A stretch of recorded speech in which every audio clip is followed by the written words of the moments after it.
Hi. Hi, everyone. Um, Long time no see. Goodness gracious, what to even say? It's been a hot minute. Oh gosh, there is lots to say actually. And I really should have written some notes, but we're just free balling it, guys. We're going in totally flying by the seat of our pants. Um, I got lots to say, got a few changes to make. Um, an apology as well for being gone, kind of impromptu. Um, and yeah, also some exciting stuff too. So it's not all doom and gloom. Um, Ready to listen. Cody, I've missed you, my friend. I hope you're well. Yeah, I have had a lot going on in my kind of IRL, in real life. And some of it good, some of it not so good. Of course, you guys have heard parts of it with my, like, kind of going through all the stuff with my grandma passing away. Um, but besides that, of course, like other life stuff. Um, and yeah, a lot of questions that I've had to ask myself about like what I want to essentially do with my life and where streaming falls in that kind of in the chaos of all that too. And so some of these things are still a work in progress. Maybe you guys will help me like kind of bounce some ideas off of um as we chat. Other things I'm more or less certain on, and so very soon like this place will kind of go through another bit of like growing pains is what I'm going to call it. Little experiments as I try and find a new groove because it's clear to me at least that something about the way this is running is not really been working at least recently. Um, and I think we're just coming in hot, I guess, but here it is. I think it has to do with the scheduling as it currently stands. Um, some of you guys know, if you've been here for a while, that the reason why I have this schedule, starting at least in my time, quite late in the evening. Right now, it's just before 8 p.m. And there was a reason for that, which I thought was relatively well kind of put together. And that was that I needed the day free to do whatever, hang out with my family, go see my grandma, you know, when she was still like in her like hostel, the hospice care and stuff. Do chores or whatever, or like go do errands, whatever I need to do. I wanted the day free. And so that was one of the main reasons that I had like chosen to stream primarily in the evenings, right? And also the fact that, you know, I'm a total night owl and getting up before 10 a.m. seems like a complete farce. But anyway, my priorities have changed, you know, and very recently my insomnia has it kind of reached a fever pitch, I would say. And like I was just not functioning. I just still don't even know if I'm fully like functioning yet as we're speaking. And so it was getting to a point where I was not sleeping for multiple days in a row. Um, and I was just finding it really hard to get into like, you know, a nice, regular, normal person rhythm. And of course, streaming like this certainly wasn't helping, essentially, right? Um, and so, you know, I've been gone now for a little bit. I think it's like a week and a bit, maybe. Uh, and it's quite funny because it's quite boring.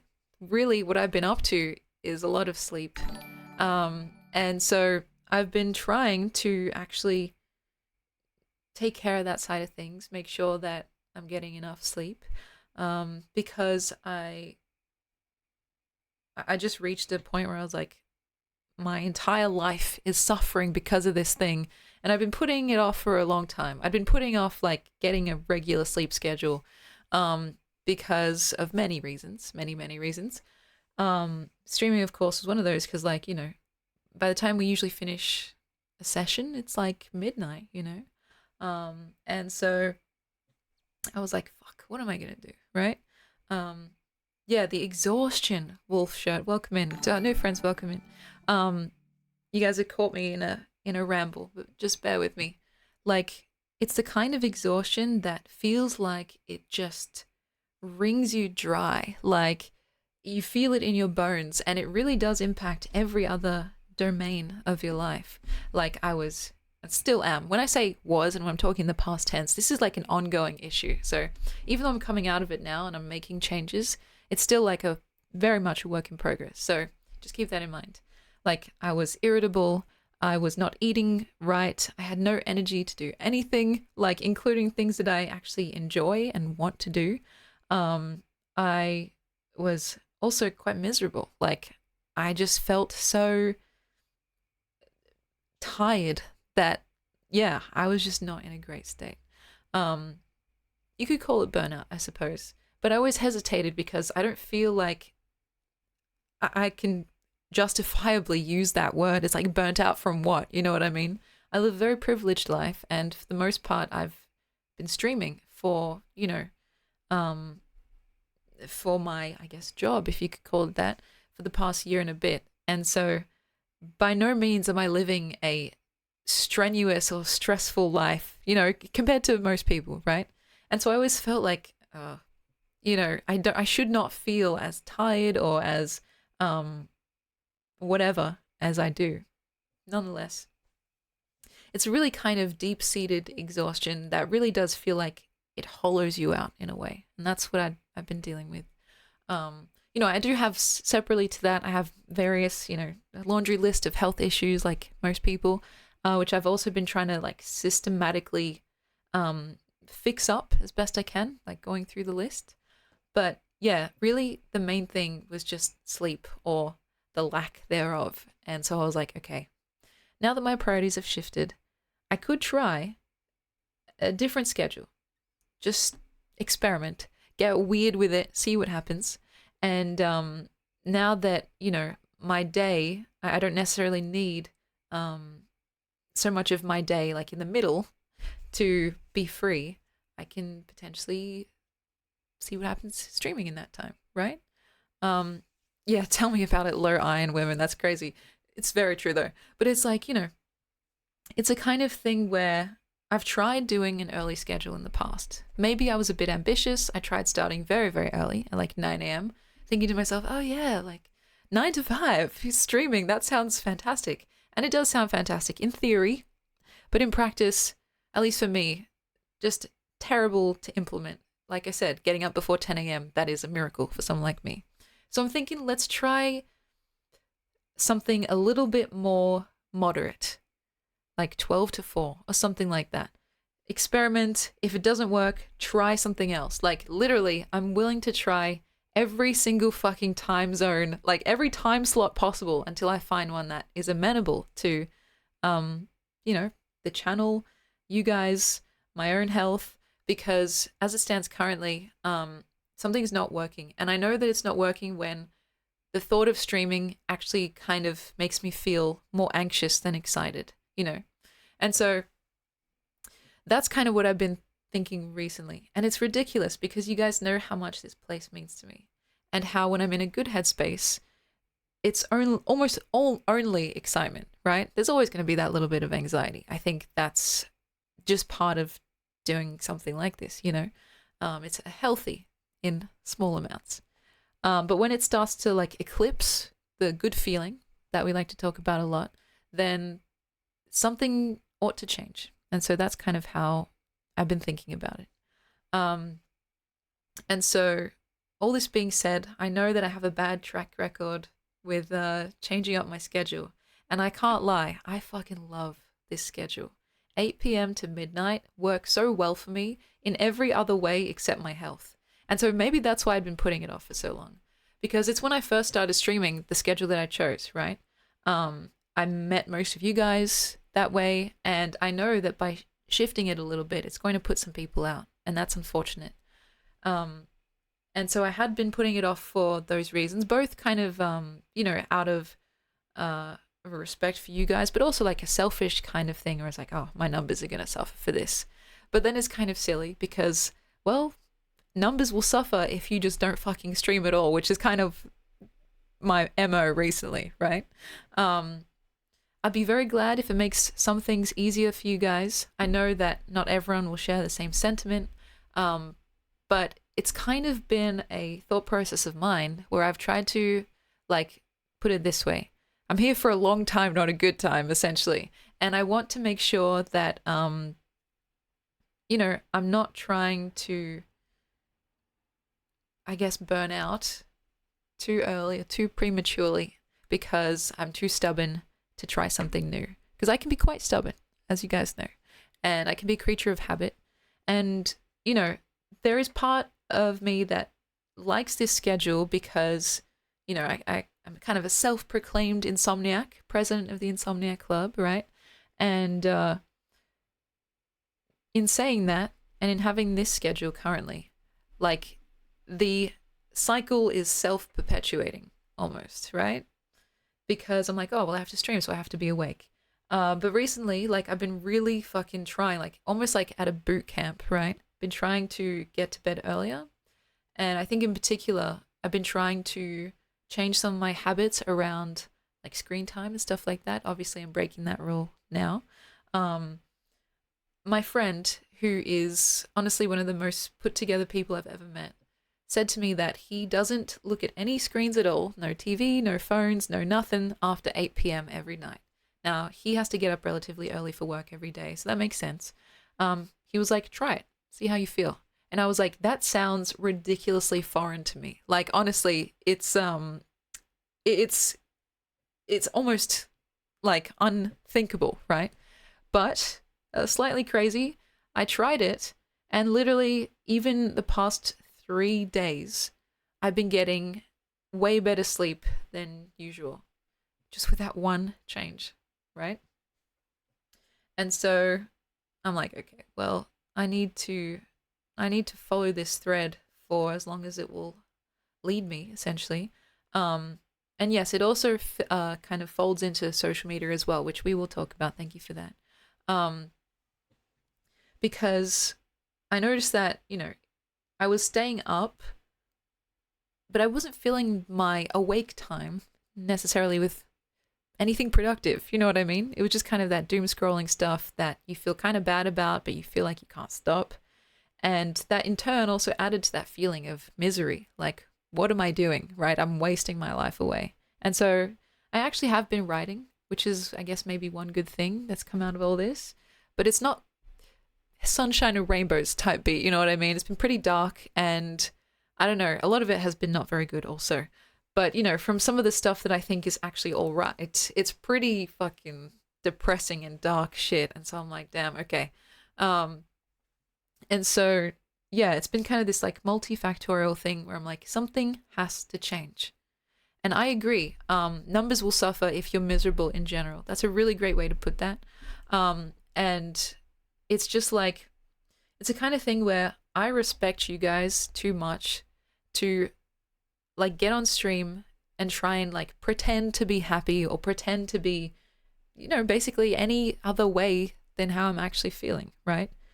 And if I think about what I want for you guys being here, I want you guys to feel good, to feel happy.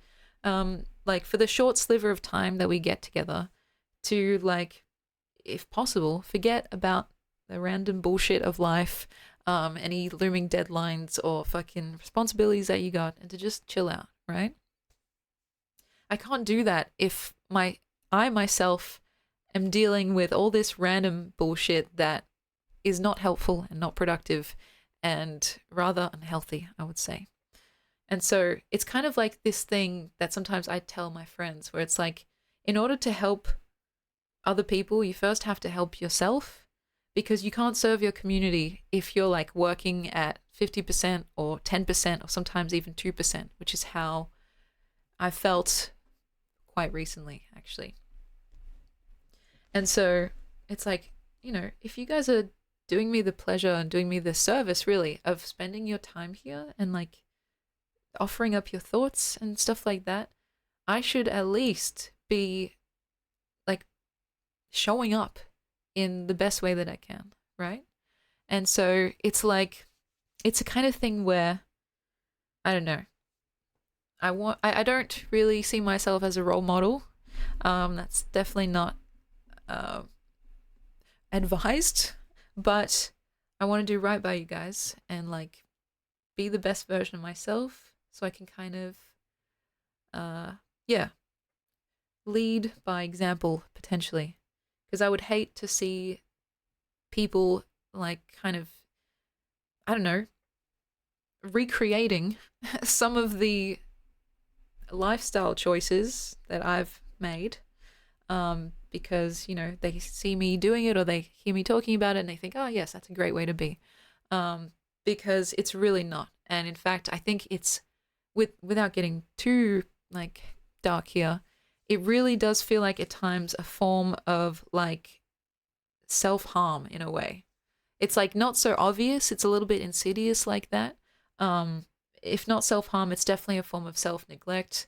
Like there are times where I purposely would just stay up because I thought I've not done anything productive today or worthwhile. I don't deserve to rest. You know what I mean? It's that kind of really horrible self-treatment that can spiral very quickly out of control, especially when, you don't have someone to kind of catch you and be like, hey, what's going on here? Like, why are you treating yourself like this? You wouldn't treat someone else like this. So what's happening? And now I'm very lucky. I have a great support system. I have my family, I have my wonderful friends, etc. And I have you guys, of course. Um, and so even that, like having all of that and being quite privileged, can sometimes still, you can still slip through the cracks, I have a bad habit of isolating myself when things get kind of dicey and I'm feeling not so great, because I don't want to trouble other people with how I'm feeling, especially if it feels like maybe a bit frivolous or silly or overdramatic. And so my solution, which is not a great solution at all, is to just like not tell anyone. Because, if I don't mention it, then it's not real, right? Which of course is not true. Still, I would not be here without the incredible compassion and like honestly patience of some of my closest friends and my family members. It's like it's crazy. I owe everything to them and to you guys, because I do feel guilty when I miss a stream, but I still am looking in the server and seeing all everyone's messages and thinking, oh god, it's like it's. I feel often that I've been afforded a kind of um, pleasantness and sweetness that honestly does not always feel like I've deserved. Um, but it's something that I appreciate nonetheless and feel incredibly grateful for and just indebted to, honestly. Um, yeah, maybe it's an older sister thing, who knows? Um, but yeah, it's not a great habit of mine. I'm trying to soften up those borders. But it's hard though, because I feel so weak. You know what I mean? Whenever I can muster up the courage to tell someone like, hey man, I don't feel that great and I haven't felt that great for a while. Um, but yeah, you're absolutely right. You owe it to yourself to love yourself first. That's so true. And I have to admit, I've not been quite behaving in a loving or compassionate way to myself for a while. And that is horrible, like to say out loud, and also horrible to think that any one of you guys could do that to yourselves. Like I would hate that to be the case. And so it just seems so silly how when it comes to our own selves, it seems acceptable. It's still not though. And so anyway, in a kind of holistic attempt to get my life somewhat back on track, I want to try just kind of a new exploratory phase of this channel, because maybe the 12 to 4 routine won't stick. Maybe I'll find something about it that I don't like, maybe the fucking light coming in through the windows or something. And so that's why I want you to take what I'm saying now with like a big question mark, because, I am not above admitting when I've been wrong, like when I've been corrected, and when something, could potentially be, I guess, upgraded, if you want to call it that, into, a better solution for everyone. So we're going to try it out for a little bit, not starting this week, I think starting next week, and there's a reason for that, which I'll tell you in a second. Um, we're going to try lots of different things, different lengths of streams, different kinds of streams, different like moods, different everythings.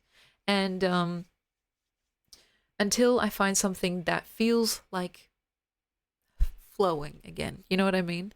Because I don't know why, but I can tell something's wrong when I feel a blockage, like I'm coming up against, I don't know, this invisible barrier where it's like I don't want to engage, which is weird because I know logically that I love this place.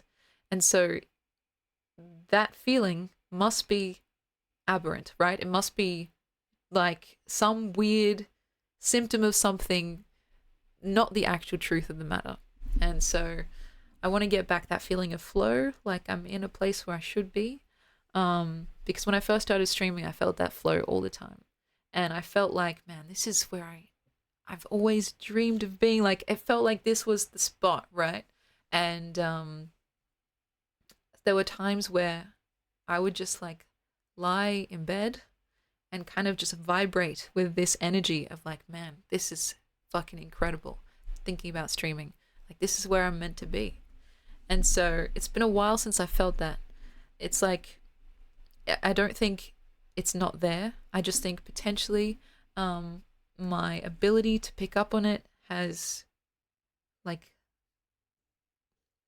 faltered or something. Does that make sense? Um, yeah, it happens. I agree, but it's unfortunate when it happens.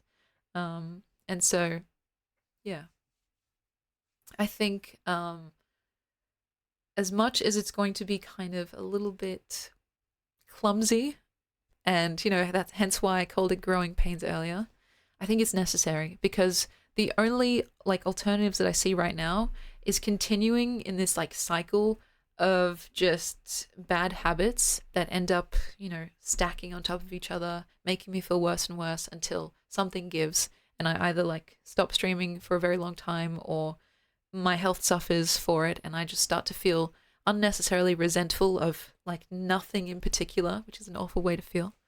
Um, the only alternative is to be a little bit clumsy and go through some of that awkwardness for a while until we find that groove again.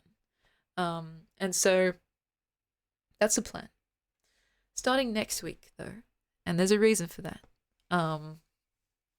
The next stream after this one, if you know, if we're following our normal schedule, will include a special guest, and because of that, I want as many of you guys to be there as possible. I teased it a very short while ago, and actually just made it happen recently. Like I got the go ahead recently, and so you guys will get to see my wonderful cousin in the flesh. He's a very fascinating, funny, fashionable guy, and that's just the F's. And he very graciously has agreed to join us here. So, trying not to cause too much of a chaos or commotion, I'm going to stick to the schedule until the end of this week, and then we're going to start experimenting and going crazy. And so there'll be a modest donation goal on the Saturday, I believe it is. Whatever money we raise, as is customary whenever I have guests on, it'll all go to him. So I don't know if that sways anyone's opinion, but I'm just, yeah, putting it out there. Thank you for the well wishes.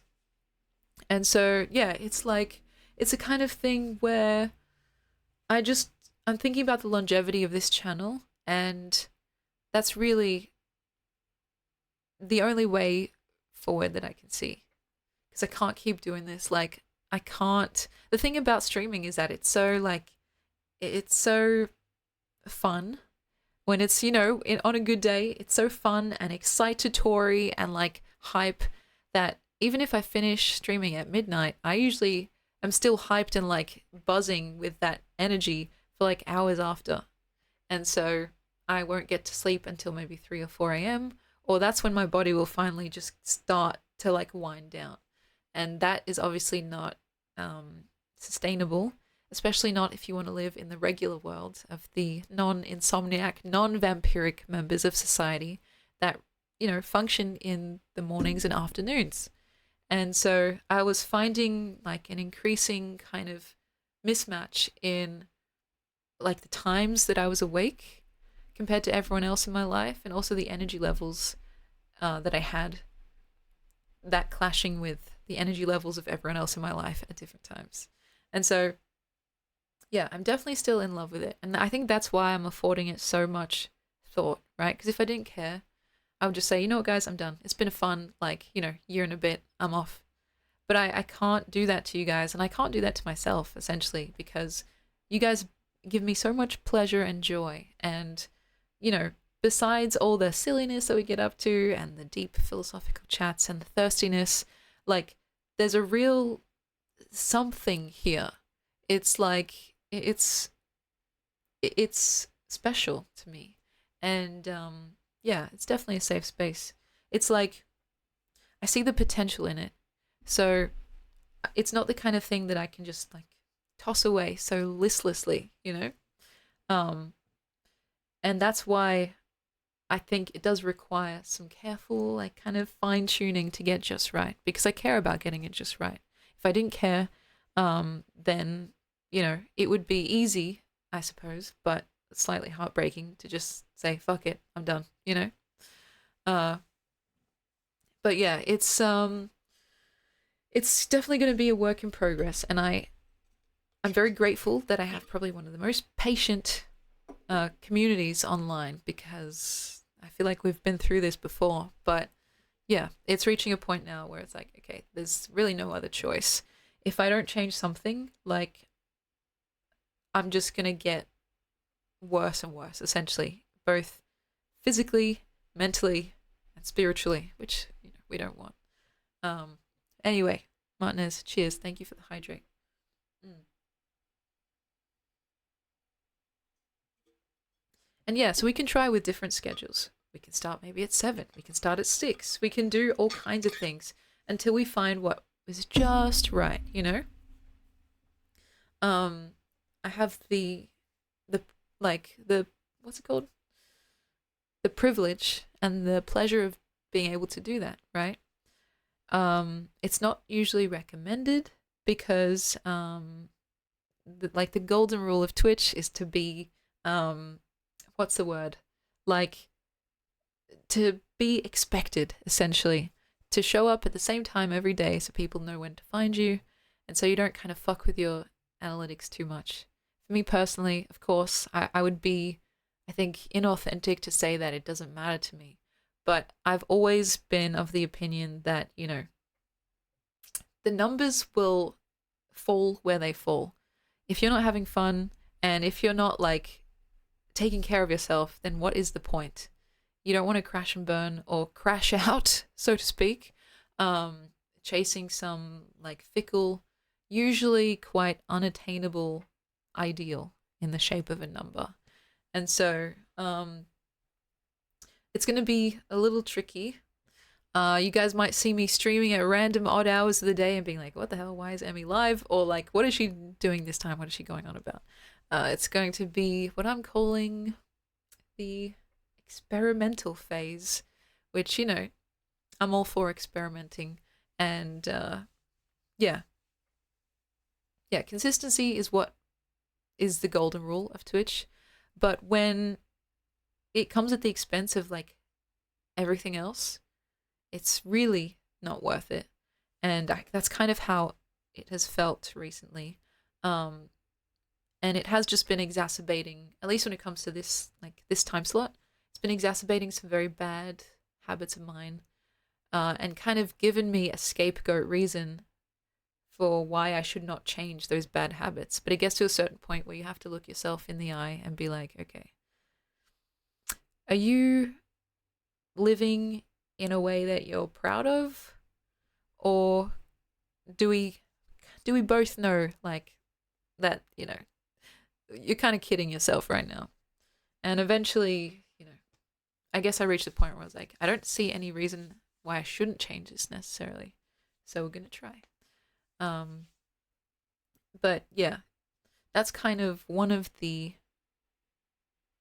big things that I think will need to be changing very soon. Try and ease us into it. Like I said, we're not even thinking about it until next week.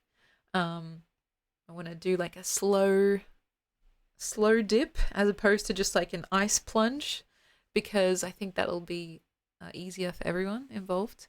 Um, because yeah, it's like something that I think has been a long time coming, but things tend to reach a head eventually, and so I think that's kind of where I'm at. Um, and so yeah, we're not thinking about, what are we not thinking about?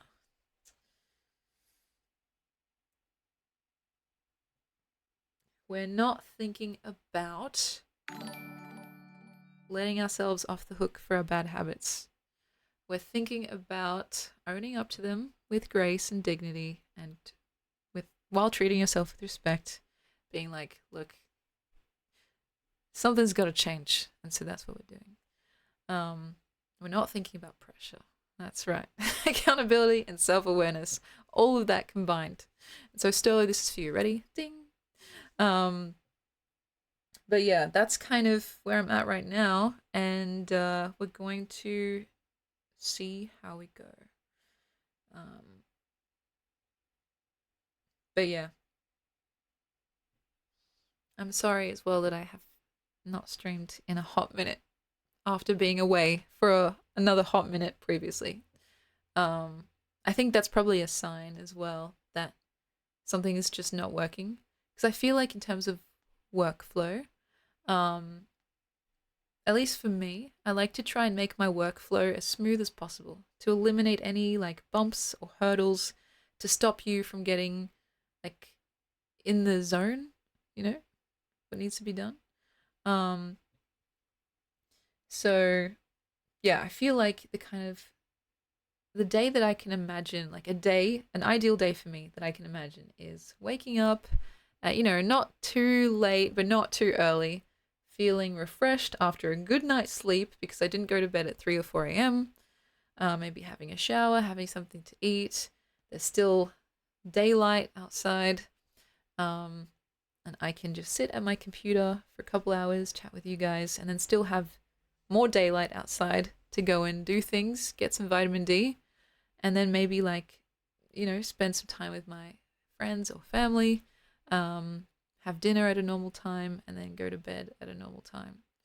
Like that sounds pretty good to me, right? It's not so much like I have to wake up at 9 a.m. like force myself out of bed and then be like, oh my god, I have to get like start streaming. No, it's going to be a lot more relaxed than that. So starting midday seems all right, and finishing at 4 p.m. or whatever, like that's kind of like just after school time. So that seems okay. Um, but yeah, it's like it's a theory. It's a game theory that I'm hoping actually works in practical like senses as well. But there's only one way to find out, and so um, yeah, midday. That's kind of that's the goal right now, and we'll see how we go. Um, in Europe, Australia, and Korea, everyone's starting at like 3 to 4. That's so interesting. Yeah, because it's like I feel as if there is a real boon in being kind of like the late night show type beat. Um, there's something almost conspiratorial about it. Like, oh, look at us, the rambunctious bunch that are like staying up late. And of course, people internationally are maybe just starting their day or in the middle of their day. So you can also grab some of that international audience, right?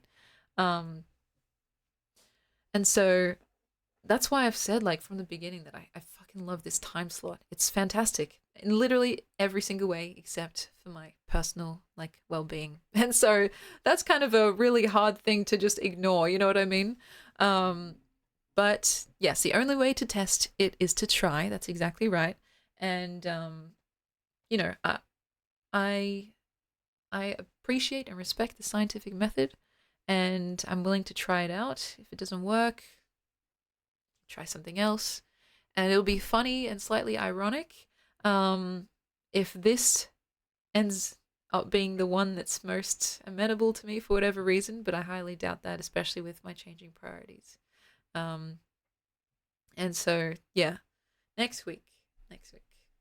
Um, because, yeah, I feel like otherwise I'm just going to have these long fucking hiati, because I either sleep through things or I literally don't have the strength to get out of bed, which has happened in the recent past, or I've been too miserable to even think about looking at myself and like listening to myself. Because here's another thing as well.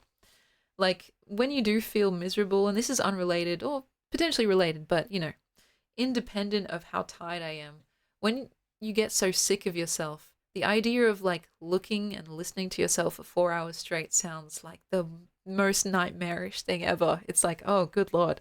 Like, I'm done with myself for now. Like, I don't want to engage with myself in any way. I just want to disappear into the void of social media and kind of forget who I am for a little bit, right? And so it's a kind of thing which I know is probably worth unpacking with a therapist. Definitely not healthy, but it's like what is streaming if not just broadcasting your face and your voice to the World Wide Web, saying to everyone, "Look at me." It's like I don't want to look at myself, so it's like why should I expect anyone else? And certainly there's that feeling of utter cringe that just washes over you. You don't even have to be like engaged in any kind of live stream fail to feel like you're just cringed out by yourself. It's really crazy. And so, and of course, you guys are always very, very sweet and say very lovely things, which, sometimes if I don't personally believe them, I just have to take them at face value because I trust in the like authenticity of what you guys are saying. Um, but it's like, fuck, man. Sometimes I just get sick of myself, essentially. Like, I don't want to see my face. I don't want to hear my voice. And even like when you hear yourself like working through things, you're like, man, this is the same shit that we've been through like over and over again. It's like fucking change the record. It's frustrating, and it's like, girl, just get your shit together. I feel like I've just been in a constant state of like, I just need to get my shit together. I just need to get my shit together for like a very long time. And it's frustrating when you see that happening and you're still like, why aren't you doing anything? But yeah, it's like, it is what it is. I think you can't really self loathe your way into betterment, even if it seems possible at times. I think that's just a very, um, very attractive but untrue kind of sentiment. And I'm frozen. Oh my gosh, that's fine. Um, it's like the kind of thing where, um, hopefully I'm back. Hello, hello. It's the kind of thing where in the moment you're like, fuck, talking about yourself. Look at this, like, good for nothing, blah, blah, blah. Can't even, blah, blah, blah. But that's not helpful because, I think you must approach your own self with the same kind of tenderness and dignity and grace that you would afford anyone else because,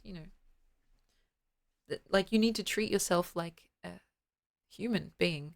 But I think often we we don't for whatever reason. It's very weird. Um, and so myself included, of course, I'm not excluding myself from that at all.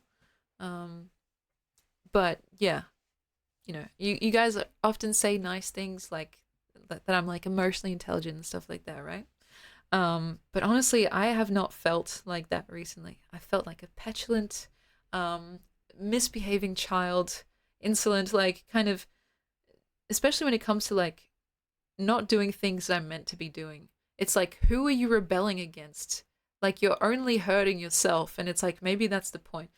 Now that I'm living alone, there's no authority looming over me. There's no teacher, no parents, no anyone like making sure that I do my homework or like make myself food or get to bed on time. The only authority is myself, right?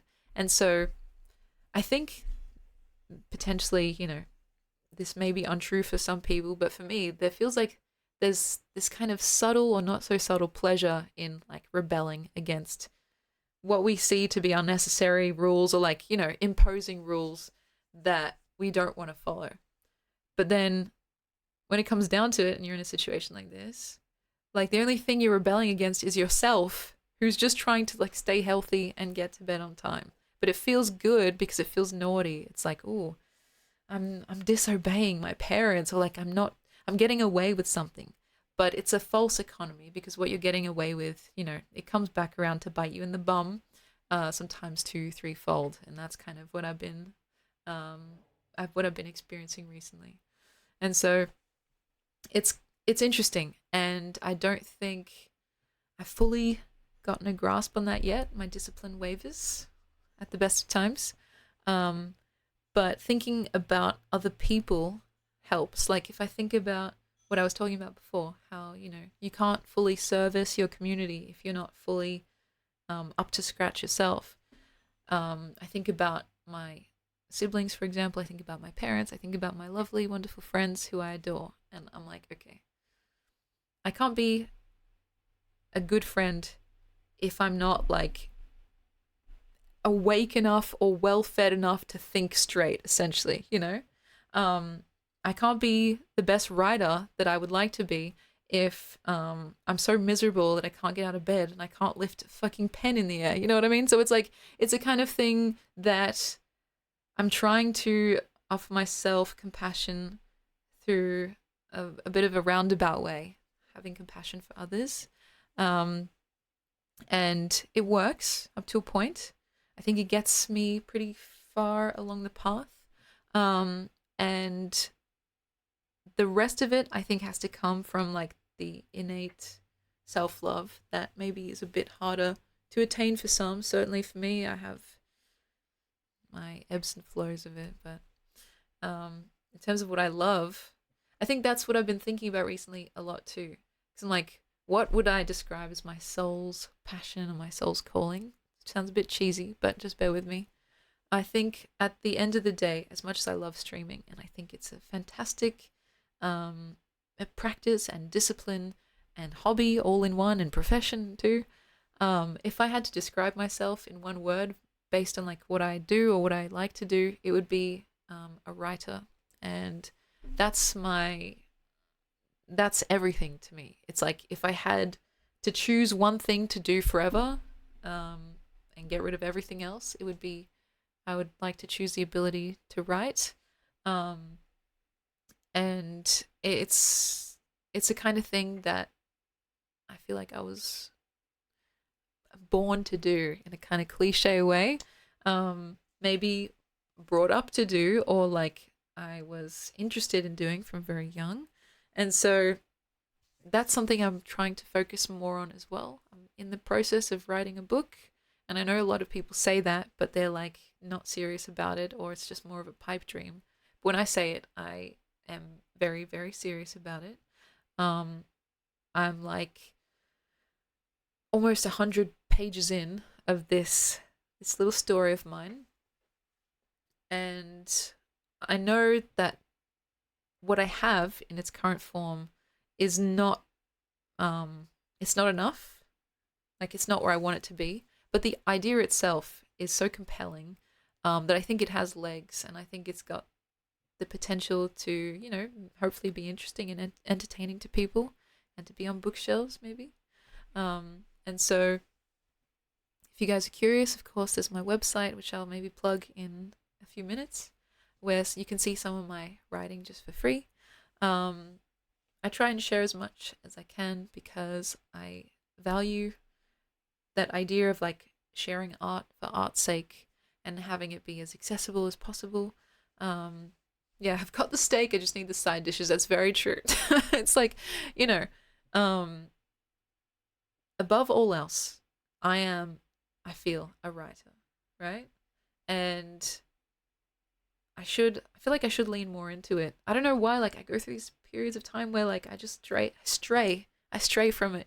Like it's not anything else other than a lack of discipline, really. Because I get distracted, or I get like kind of roped into other more immediate pleasures or whatever. And then, as I've talked about and as I've written about before, I start feeling the effects of that, and I start feeling physically ill. Like I'm like, oh my gosh, why do I feel so run down? Oh, I haven't written in ages. Maybe that's why. I write again, I start feeling better. It's like a form of bloodletting to me, where you just kind of excise any demons, any and all demons onto the page, and you breathe out and you feel a little bit better. Um, Especially for me, with someone as someone who often doesn't quite feel so articulate in the moment, especially when it comes to just like what we're doing now, like just a dialogue back and forth.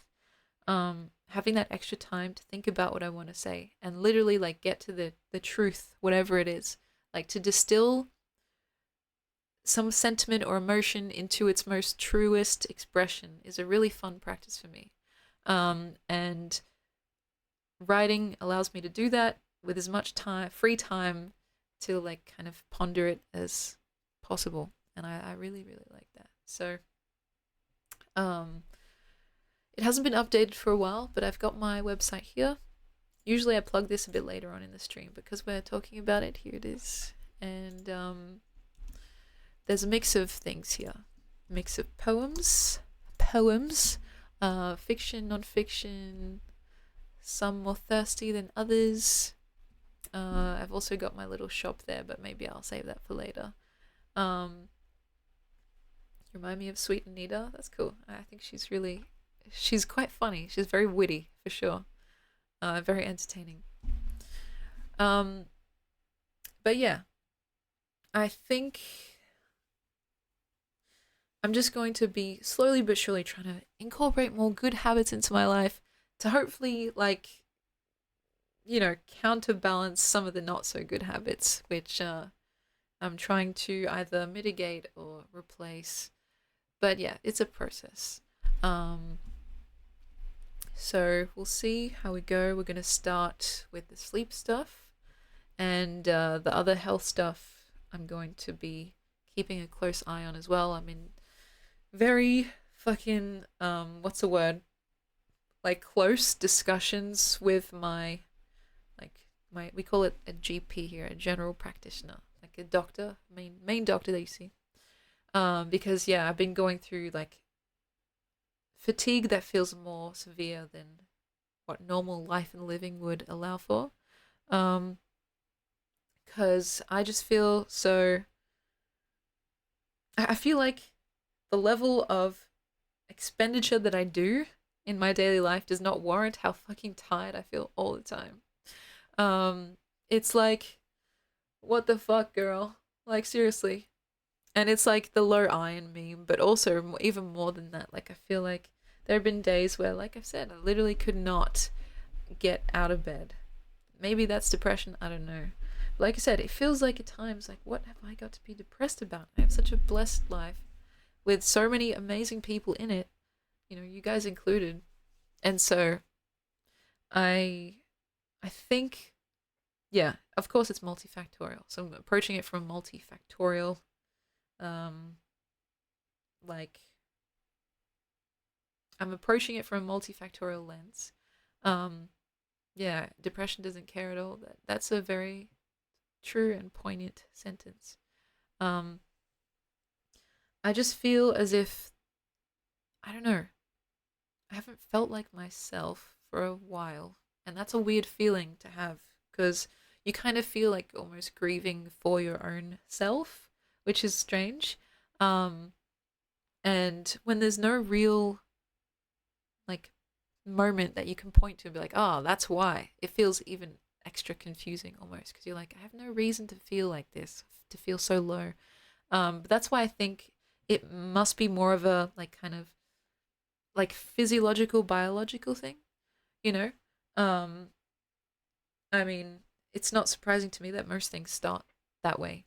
Um, and so I'm trying to, yeah, just focus on the things in my immediate control. Um, but yeah, one good look at the world, and yeah, I'm depressed AF. Honestly, I can sympathize with that doomer mindset, but I would like to believe that there is like joy and good feeling out there, even if it's just in those little moments that can be like harnessed and turned into even more joy and good feeling. Um, I know for all that we talk about here and how sometimes it seems quite depressing, I would like to believe that I'm an optimist at the end of the day. And it's very interesting to try and maintain that position while also trying to not just be blind to most of what's happening in the world. Um, and yeah, it's like it's a kind of thing that I don't have the answers for. But that's why I try and like start in the self, and that goes for all of you guys as well. Start here, and try to work on like being the most, I don't know, joyous version of yourself first, whatever that looks like, before trying to tackle the big, wide topic of the world. Um, do I believe in God? Heavy hitter. I'm an agnostic atheist. That's all I'll say. Every time we talk about faith, it gets nasty in here, um, which I think is expected. But yeah, that's my position. I defer to the question mark. Um, yeah, we just have to try our best. I think our best looks different at different times. I feel like it's hard to. It's a really like insidious, poisonous thing to try to compare our bests with other people's, because it's like the kind of thing that we don't know other people's circumstances. They could be better off than us, worse off than us, different circumstances in their life that allow them or disallow them from doing things. And so it's like, it's the kind of thing where it becomes really unhelpful and I think stifling at times to be like, oh, well, look at that person, the same age as me. They're doing all this crazy cool stuff with their life, and here I am just trying to fucking get to the gym, or like to just get out of bed. It's unhelpful because it's not real. Like the comparison is starting off from a false premise, but it doesn't seem that way. We only see the numbers, like, oh, same age, and yet look at this multi-millionaire, and I'm just like fucking, I'm here in my Homer Simpson sweater, you know. Um, but yeah. Anyway, I'm not trying to get like religious or anything here. And if you guys are looking for that conversation, I mean, that's not what I'm really like planning for this stream. Certainly, it's a worthwhile one, but it's not my area of expertise or necessarily my interest at this moment. Um, and so, yeah. Yeah, comparison is the death of growth. I agree. The thief of joy. Who was it that said that? I can't remember, but it's true. It's so hard not to do though, because it's like it's almost like natural to do it, right? Um, like I feel as if we're incentivized to compare ourselves in a way. Dissatisfaction breeds like this void in us that we feel like we can fill with various things, whether it's like new products, new services, or just like rapid blind consumption of whatever it may be. Um, I just feel like, yeah, whether it's more overt or like kind of hidden and covert, we are like encouraged to compare one another. And I'm no stranger to that also. Um, because yeah, I feel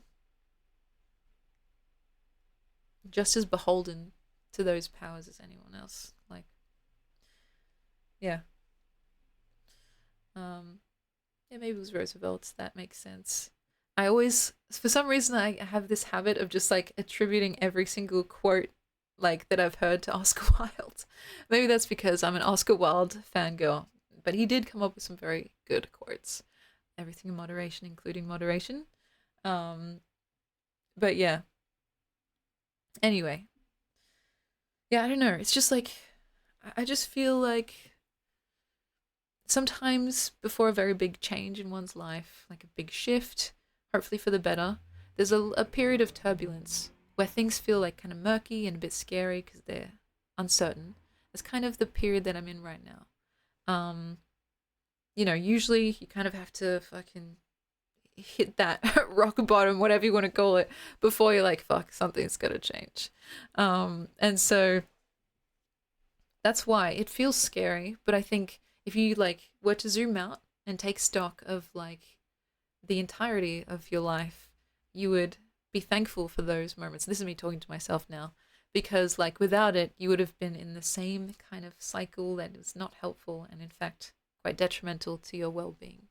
um but yeah, Oscar Wilde is one of the OGs. He is. I'm reading currently. I'm rereading, I should say, A Picture of Dorian Gray, one of my favorite books, and it's just such magical lyrical writing. You think, how did anyone come up with like a sentence like that? Um, but yeah. Anyway, maybe we'll read it on stream sometime. We'll see. It's a beautiful, beautiful story.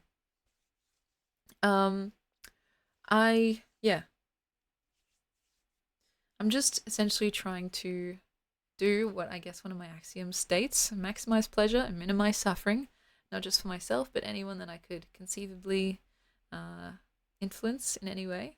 And so, yeah, might not always get it right, but at least will always attempt to like head in that direction. And so, yeah, if things don't feel scary due to the choices and you're not a little nervous, what's the wager? That's very, very true.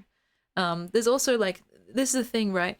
I've been feeling a little bit ambivalent about streaming because, well, I don't think it's a surprise to anyone that it's quite a brutal, uh, rigorous, if you want to use that word, system.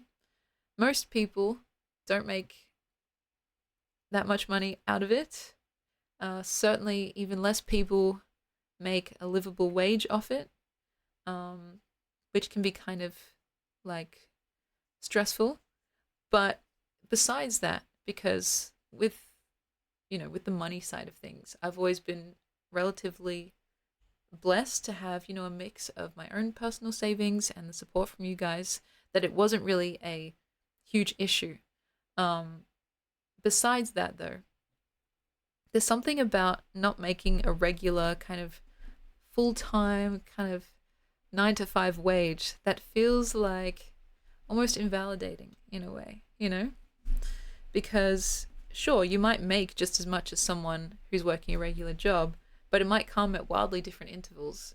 And so I think despite the modern age that we're in, it's seen as like a like not a real job, you know what I mean? Which I think is fair enough considering how you want to view it.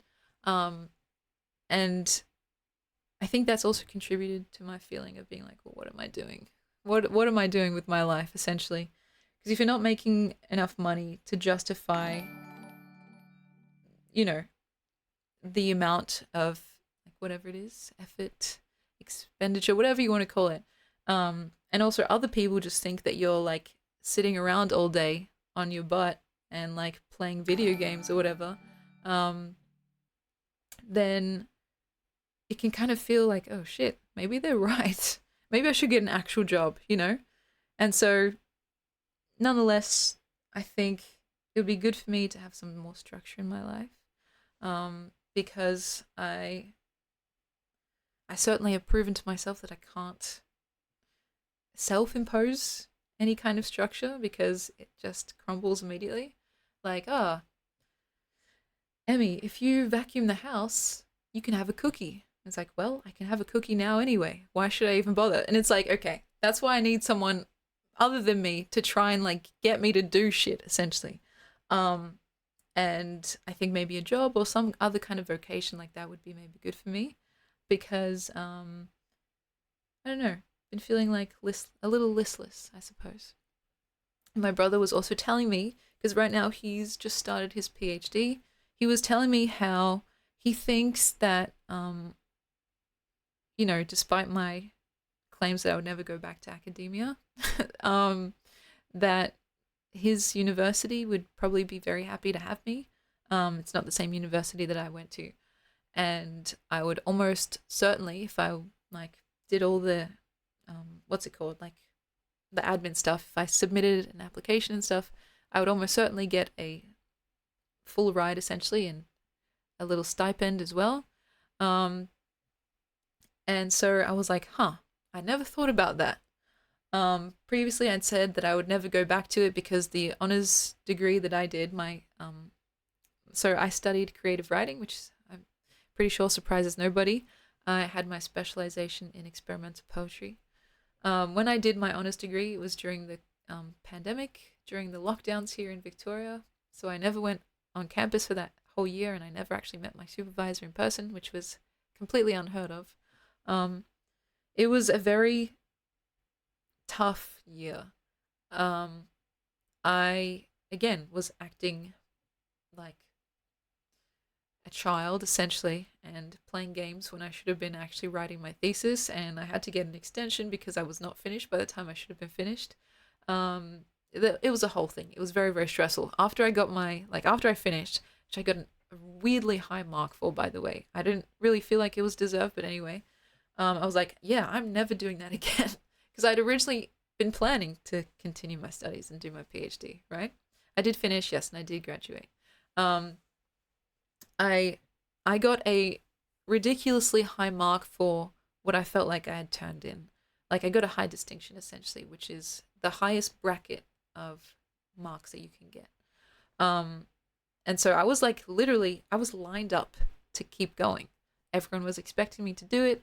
I was expecting me to do it until I went through that year and I was like, I will commit some crime if I'm forced to like stay in academia, at least, without a little break. And so I took a gap year, did some work, odd jobs here and there, and one gap year turned into two, and two turned into three, and three is now basically turned into four. I have worked here and there, but it was never like serious jobs. It was more just like casual stuff for a bit of pocket money. Um, and you guys have heard how some of those like have turned out, for better or for worse. And so for the past few years, like there's kind of been this running joke that I'm just like a lazy bum with no prospects, right? Which has been, I mean, it's kind of true. And starting to stream didn't really help that because, in my family at least, of course, my parents and everything, they're very sweet and they're very supportive. And they've supported me tremendously throughout me starting streaming. But again, they kind of just see it as this like silly internet thing that can't really sustain like a life essentially. Um, and so it's been this thing where it's like, well, when are you going to get an actual job, Emmy? Or like, when are you actually going to like start being a real adult kind of? And I felt that, like that feeling maybe of Arrested Development, which is not just a fantastic show. It's a real thing where you kind of feel like you're maybe stuck in your younger, more teenage years. That's how I felt at least. Like I don't feel like a real adult despite the fact that I'm living away from my parents now. I'm like paying rent and yeah, I just feel yeah, like what even is a real adult? I'm tossing that question out to you guys because I'm curious. Um, I was told that until I was paying my mama's bills. That's so good. The thing is, like my parents, they're they're not rich by any means, but they have retired now, and so they don't have to work. They choose when and if they want to work, which is a fantastically privileged position to be in. They've paid off the house, etc., etc. My mom and dad, they had worked throughout their whole lives, and when I say worked, I mean they busted their asses. Like my dad worked so hard that he essentially had a heart attack from it. Um, and so they have paid their dues essentially, and now they're kind of reaping the rewards. But they're like, so they're coming out of the workforce, and I'm just coming into it, and I'm just like, fuck. I see the state of the world, and I see what it's like to work a regular 9 to 5, and I'm like, is that my destiny? Because what I want to do does not really align with, I think, what ends up being most people's realities, right? My dream essentially is to be able to write my little stories and poems, my silly little things, and have that somehow pay the bills and put food on the table. That is like only a fraction of a fraction of a fraction of a fraction of people actually get to do that. Most people have to work hard to make a living. Most people have to, fucking throw their bodies into the the fucking cogs of machinery and just hope that they come out relatively unscathed. Um, Capitalism can suck a bag of digs. Yeah, I totally agree. But unfortunately, I don't know what else there is to do um, about that currently. So we kind of are just forced into playing the game. And it's like, fuck, all right, let's play the game. Even if you know it's bullshit and it's like, it's it's this and it's that, you really have no other choice unless you want to go off the grid and like live in the woods, which sometimes does sound appealing. Um, and so you have to find some way to play the game that's also not entirely soul crushing or like compromising one's own morals. And even like on a smaller scale, like there's an ecosystem of that in within Twitch as well. Because there are certain ways to play the Twitch game that are more or less moral than others. And now I'm not passing judgment on anyone because it's not up to me to pass judgment. But there have been definitive like lines in the sand that I've drawn where I've said to myself, okay, no matter what, if it comes down to it, I'm not going to be doing this, or this while streaming. Even if it would mean more fucking, I don't know, subs or donors or whatever, like it's just not happening. And so it's a kind of thing that I think applies in general to life. You have to decide for yourself what rules you're willing to abide by and what rules you think are worth the trouble of bending and like the consequences of bending those rules. Um, and you know, it's up to an individual's taste. Um, yeah, building a log cabin in the woods doesn't sound that bad. I agree. I mean, it's a whole thing, and I feel like my life would certainly be easier if I didn't have those rules. But then again, it wouldn't be easier because I wouldn't be able to sleep at night and I wouldn't be able to look myself in the mirror. So it's like it all balances out eventually.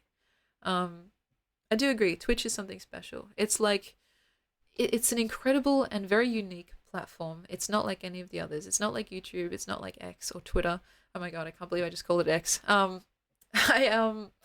I feel that Twitch is it's suited to me for its longer form kind of friendliness because I like short form when it's written. I hate short form when it's like videos and shit. Even though I get sucked into like the YouTube shorts and like the TikToks that get reposted to YouTube because I don't use TikTok, but I still end up seeing them. Um, but I hate that I get sucked into them because I'm like, this is mindless and meaningless and is just making my life worse, but I can't stop. The thing about writing in short form, like I said, you can spend as much time as you want, like crafting each and every word. And so even though it feels like it is short form, that's because you're reading it and not spending potentially hours and hours crafting it behind the scenes. The work has become invisible, right? Um, and so, yeah, it's also very parasocial, that's true. But I think Twitch can also be very parasocial, which is something that I've been cognizant of. And I haven't found a good solution to that. I've just tried to be as transparent as possible throughout the process and tried to be as good of a friend and I guess as good of a streamer as I can without crossing boundaries. And like, holy shit, it's a whole other topic entirely how a lot of people that end up finding some success in these mediums, they end up being the worst fucking people you've ever met. And it's like, why? It's not that hard to not be predatory to people. Like, that's the thing that I never, like, I could never wrap my head around how, like, every single fucking, like, Minecraft YouTuber, every single, like, famous fucking social media person ends up being, like, a ghastly ghoul out of, like, Grimm's Brothers tales. Um, anyway, that's a whole other story. It's like, it is shocking. It really is shocking. And we've had chats on here before about it where I got very, very incensed. Like, I don't usually get too mad. Like, I'm not the type of person that gets angry. Like, the last time I got angry, I can't remember, right? But there have been times when we talk about this topic that I get fucking mad. And, it's almost also because of how baffling it is. Like, it's like, dude, it's so fucking easy to not do that. Like, it's really easy to just be a nice, normal person and to not take advantage of people and to not be predatory, especially to not fucking be weird and sexually explicit with underage people. It's like, even saying that out loud is very just baffling how it even needs to be said. But anyway, that's a whole other thing. It's like, anyway, even without doing the most heinous things possible, I think it's also worthwhile to like make sure you don't do even the less heinous things, like taking advantage of people, um, which is very easy to do when you're in a position of power, even if you don't realize it. If you have even a modicum of influence over someone, things you say matter, and so you have to be careful about that. Yes, it is easy to treat others the way you want to be treated. That is the golden rule, right? And it's crazy how so many people seem to forget that, or they have a warped and perverted sense of what that means. Um, Now, the thing is, like, this type of role, this type of dynamic, it doesn't come with a rule book. It doesn't come with an instruction manual of what to do and what not to do. But it just seems so, like, obvious. There are certain things that are just not okay under any circumstances, no matter how you spin it. It's about more than just a social faux pas or, like, accidentally putting your foot in your mouth and saying something insensitive or whatever. It's about like a willful disregard of other people's like well-being and their right to safety, and just like very intentionally and predatorily wielding your power, right? It's just, yeah, it's weird. And maybe there's something to be said about the types of people that are drawn to those roles, like, what chicken or egg situation, right? What comes first.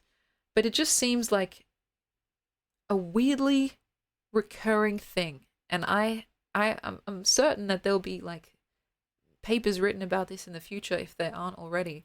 But it's just like, yeah, I don't know. I've been continually disappointed by some people that I used to hold in very high regard. Um, but yeah, it's a thing. Um, and although I would never in a million years dream of wielding my own little slice of power like that, I still have to make sure that I'm not wielding it in lesser but still potentially harmful ways. When I talk about certain things, I make sure that I say, like, this is just my opinion. Or if I'm like hyping something up, I make sure that I'm saying, like, this is not an ad, like, this is not sponsored, you know what I mean? This is my own thoughts. Um, I try and treat people with like the grace and respect that I would appreciate being treated with. Especially when new people come in and maybe they don't know the vibe quite yet, or they're trying to figure it out. I approach things in good faith, because you don't know what someone's situation is, you don't know where they're coming from, and it could be that they're genuinely trying to get involved, and maybe they're just like, it's come out wrong, you know what I mean? But I try and keep that in the back of my mind, and I try not to make fun of people. I don't think that's like funny or productive. Um, and like, again, trying to lead by example. Um, you see, like, sometimes, like a streamer, like, let's use streaming for example, a streamer's chat or their community. You could see it as a reflection of them. Maybe sometimes, depending on how big they get, like, their reputation may precede them, or like they may find things spiral out of control. But in general, like, you do have a level of um, curation when it comes to being a figure online.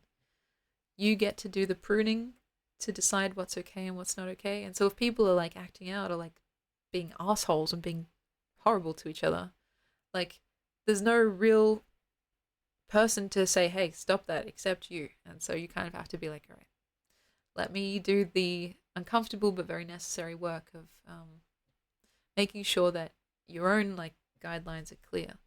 Um, and so yeah, it is, I think it's up to the artist or creator to an extent. I mean, you can't control what people do or say. Like, you can't hold a gun to their head and be like, be nice, you know what I mean? You could try. That might get you in trouble. But like, in general, you can set the tone. You can be like, why are you even here if you don't believe in any of the same things that I believe in, right?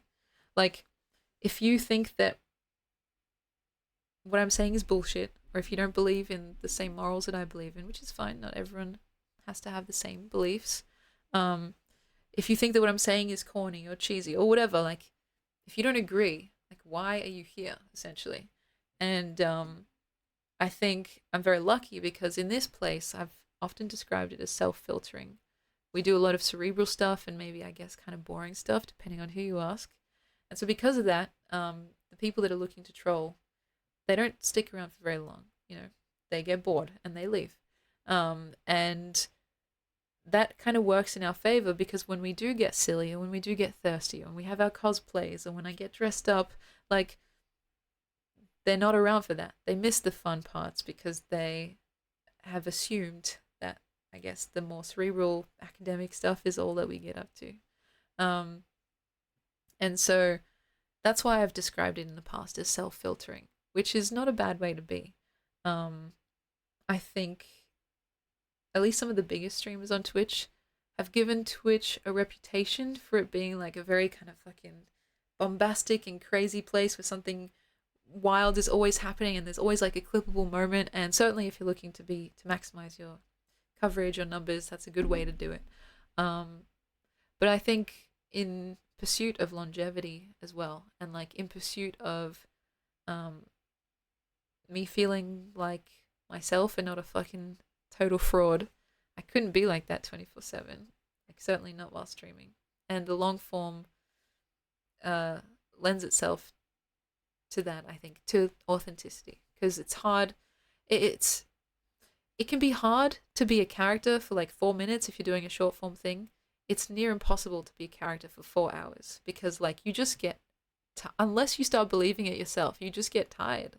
Like, it takes a non-negligible amount of mental strain to maintain. Like, if I was trying to be like, hey guys, welcome into my channel, today I put 5 people on an island, and it's like, that's just, you could keep that up for maybe 10 minutes before you just like you know what I mean, you're just like done. And so I respect Twitch for that kind of unmasking ability. I do think some people are probably better at it than others, and maybe some people are genuinely that bombastic and that energetic in life, but that's not me. Maybe when I'm in a good mood, I have different energy levels, of course, and you guys get to see them when they appear. It's not like, oh, I'm streaming now, I have to suddenly be energetic Emmy. No, because, well, I respect you guys too much for that. I respect myself too much for that as well, because I think I would be more cringed out looking back on an obviously fake but chipper Emmy than a more kind of like just chilled out one, if that makes sense. Um, but yeah, Jen is kind of the middle of you and that bombastic streamer. And honestly, I think the good thing about Twitch is that it's so vast that, they say it takes all sorts to make a world. There are all sorts on Twitch, and so no matter what flavor you're interested in, you can find. Maybe with some trolling, because it is an oversaturated market. I would agree with that. Um, but it's like, as many different kinds of people that there are out there, there's that many different kinds of streams. And so, whatever you're in the mood for, even like depending on someone's mood as well, like the same streamer can be pretty different. Um, and so I'm glad you guys think I'm chill. I think I have many, but one of my insecurities when I first started streaming was like that idea of being boring. Like, why would anyone want to just listen to me ramble about something random, right? Um, but then I've started to melt into an okayness with that, because it's like, well, I don't know, just stop fighting it and just accept it, kind of. And certainly maybe not everyone is in the mood for the high energy kind of stuff because they're trying to wind down themselves or they're trying to study. They just want something in the background to keep them company. And so I see the utility in the more like kind of chilled out vibes, even though personally, like, I've always found it to be like, damn, if only I could be like Kai Cenat, you know what I mean? Oh gosh, which is seems like a funny sentence to say out loud. But yeah. Um, Honestly, I like whatever we get up in here. That's nice. I appreciate that. And so, yeah. I don't know, we just keep trying, essentially. And yeah. when I first started streaming as well, I used to have a long list of notes because I was scared that I would forget what I wanted to say. And it's been a while since I've taken notes, but maybe I should bring it back. Who knows? Because yeah, there's nothing worse than that feeling of being like, fuck. Well, I've basically said everything I wanted to say, and there's still 3 hours of this stream to go. What now? It feels a little bit like, oh shit. Um, like, have you ever had that dream of like being at school, like in the middle of a test that you didn't study for, and suddenly you're naked, etc., etc. And so it's kind of how it feels, but it's not a dream; it's real life, and you have X amount of people like watching you, and you know, trying to give you the benefit of the doubt. Yes, I have had that dream. Serenaded Swan, I saw you come in earlier. Hello, hello. Um, and so yeah, it's like it's just one of those things. Um, and yeah, it's not like what's the word? It's not like I'm trying or like putting on like this kind of fucking ever meandering, ever philosophizing, ever thinking persona. Like it's literally just my brain, and if I could change it, I probably would, because it's like, oh my god, please stop. Why are we still thinking about this? And it just goes on and on and on. So I make some of that like audible, I suppose, to you guys. And sometimes, usually with your help, we get to a point in there. But in my daily life, this is literally how I am. Maybe a little bit less talkative, but yeah. Um, if someone took you and put you to the fire, what would you write about right now? That's a good question. Um,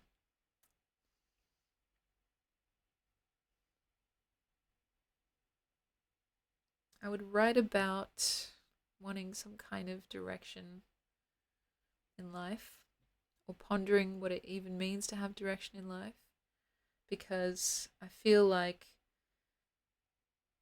and this is untrue, but it seems like a lot of the time people have their own shit figured out, and they're like, oh yeah, I want to do this, or I want to do that, or I'm saving up to do this and then do this.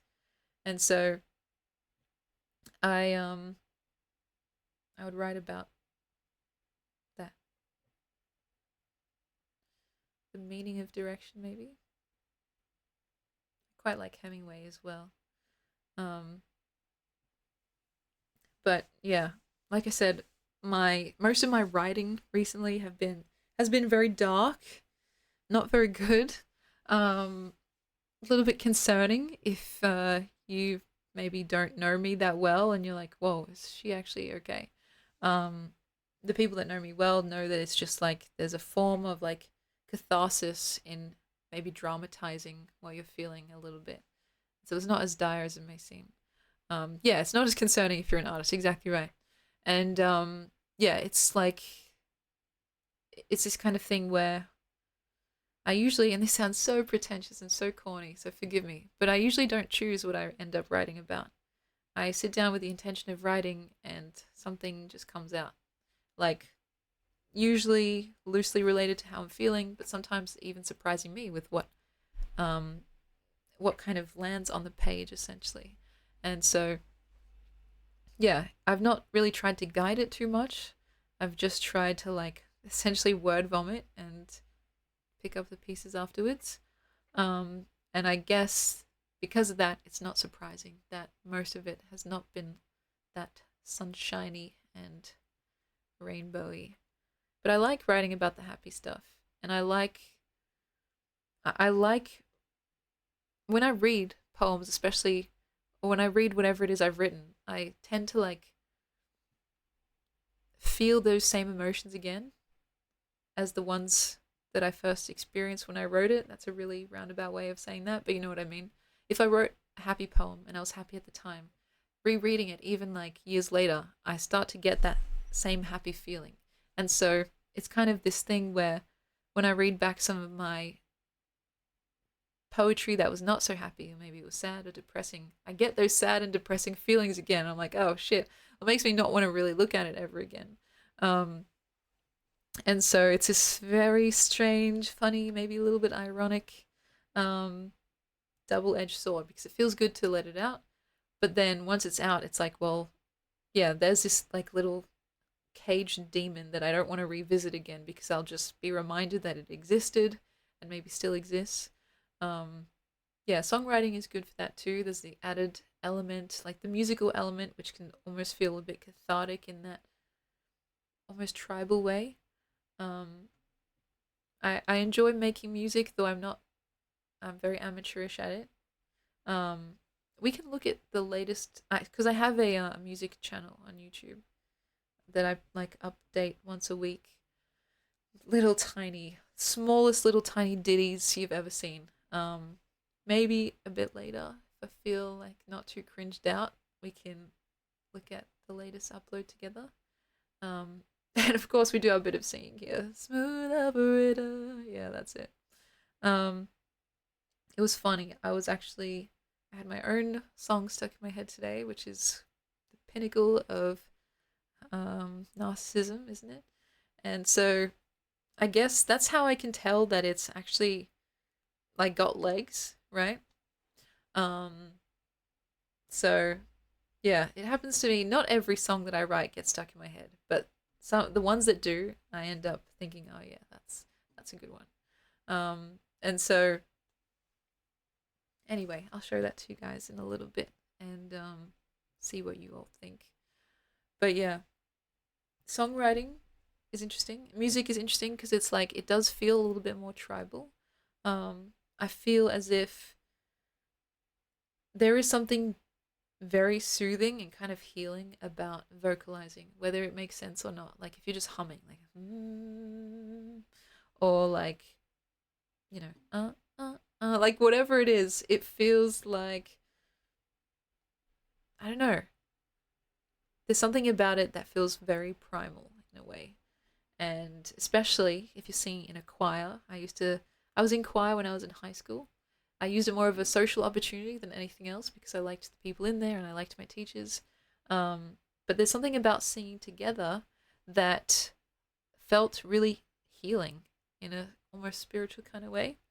I don't know how woo that sounds, but yeah, like I've also, I think I may have read in the past like some literature, some compelling literature about how the frequencies and like the sound of it all and the community of it all actually is genuinely good for one's well-being. The soundtrack to poetry is a beautiful way to describe it. Um, and yeah, it does. It feels like you have the ability to convey the emotion along with the actual words. I think that is also very true. And sometimes in a metatextual way, like a poem, it can't it can't lower its voice or growl or cry, you know, like you can get across those images, but you can't actually make the other person hear it in the way that maybe exactly you want them to, unless you make it audible. And that's, I think, one of the great things about music, the meta text of it all. And, you know, depending on what kind of music you're making, with pop and stuff, I guess the golden rule is just to be as catchy as you can be. Um, and, you know, depending on other genres, they all have their own little quirks. But yeah, there's like something very moving a lot of the times, and it's working in a near subliminal way. Um, there have been songs that I've heard in other languages, like without even knowing what the lyrics say, and feeling like myself on the verge of tears because the music itself is so beautiful and so moving. Um, and so it's a kind of thing where like the actual atmosphere itself, the actual cadence and vibration of the instruments or whatever can really just tap into something very primal is the word that I come back to. And I deeply respect music for that. And besides writing, because you know my website is called Poetry or Else, I've always considered the or else part to be music. It's meant to be everything else, like poetry or else, with the else being literally everything else in the world except poetry. But if I had to choose something, like one other discipline, it would probably be music. Because it's like, it's a kind of thing where, well, they're so closely intertwined anyway. I think music is just like poetry with instrumental, right? Or sometimes just the instrumental, which is a poetry in itself. Um, and so, if if I could never write again, I would probably still be, if I was allowed to, I'd still be making music. So, um, Korean music is cool. I like some K-pop. Um, I've heard some music actually in Korean because one of my friends is really into that. Um, but I am like woefully undereducated on like international music, I must admit. Riku, welcome in.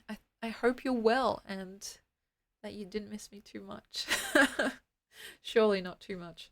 Um, but yeah, it's an interesting world out there. I feel sometimes like streaming as well. It kind of, what's the word? It enables, like I was saying before, some of my bad habits, but not just the sleeping ones. It's like um, not going outside for a day, like not seeing sunlight because I'm inside. Without a job, like without a real job, I don't really have to go out and do anything. Like maybe I'll go to the gym or whatever, or go see my family. But like other than that, I feel like it keeps me as more of a homebody um, than usual. Um, but yeah, I don't know. That's a thing. A job that gives you a check is a job, ma'am. That's true. I feel like with streaming, it's so volatile. Like you could make $1,000 in a minute and feel like king of the world, and then you could maybe not make a single cent for a month after that. And so it ends up bouncing out to a very uh probably less than minimum wage, but it's about so much else than that. Um, which is what makes it so fun and like, rewarding in its own right. But in terms of like the actual legitimacy of it and how people see it, I think it's still more of a thing where it's like, oh, it's just some internet thing. Um, but yeah, for me, I've been lucky that yeah, I've always had like a safety net in case things went really sideways. And it's why I've been also afforded the ability to take many many breaks from streaming whenever I felt like I needed to. Like I wasn't scrambling last minute, but I have to say like I have to stop doing that because goddamn, um eventually you start to feel it and savings can only take you so far. Now that I'm living alone and my brother used to live here and we used to split the rent, um things get a bit more serious, right? Um but yeah, thank you for the kind words. Ableton, that's very cool. I I hope I'm not keeping you up too late if you really should be sleeping because I know firsthand how how naughty that is. Um, but it's always a pleasure getting to like interact with people that are on like such a similar wavelength, and that's another one of the things about like streaming or Twitch in general that is like so magical and worth all the checks in the world. It's like I've met some incredible people here that I would consider dear friends of mine, and sometimes you meet someone and you're like, holy shit, where have you been? And it's funny, it's like so cliche. Um, but that has happened to me more times than I can count in the short time that I've been streaming. And I know people have been streaming for a lot longer than I have, and their stories are exactly the same. Just making lifelong friends that seem like, they literally were friends from birth, but it's like, oh no, we just met online. It's so cool. Um, and so, yeah, that's also something that I feel like I have kind of retracted, is that the word? From some of the social events. I was invited to a few, and it's always very, very nice to be invited to things. It's like the little kid in us gets so happy to be included, and so I always feel bad about like turning invites down and stuff because, you know, who am I to say, oh no, I can't come? Um, but in recent times, it's not, I hope it's some consolation to any of those people if they're listening right now that it's not just those events that I was not going to. It was literally fucking everything I was not going to. I was not showing up for my own life essentially, let alone events that I genuinely wanted to go to. So, like, yeah, I need to actually reach out to some people and like apologize or just be like, hey man, I'm I'm just now getting my life back on track. Sorry, please sign me up for whatever mischief we've got planned. Um, yeah, getting out of the house can be real tough. But the thing is, I think I legitimately believe that is like one of the recipe steps in a happy life is just leaving the house as much as you can, especially if you don't want to. Like, it can feel like pulling teeth sometimes when all you want to do is like lay in bed and scroll on your phone or like, you know, eat chips and watch TV. That's just, it's too relatable. But there's something about literally just the fresh air 5 steps away from your house that you're like, holy shit, okay, maybe life is worth living, you know, kind of. And I just feel like it's this lesson that I'm going to have to learn and relearn over and over and over again until I finally fucking get it through my head. Because every time I start feeling shit, I'm like, man, why do I feel so shit? I'm like, oh wow, I haven't left the house in like 3 or 4 or 5 or 6 days. And so yeah, yeah, I love the sunlight and fresh air. Just gonna lay here and soak in this nonsense regardless, though. It's so true.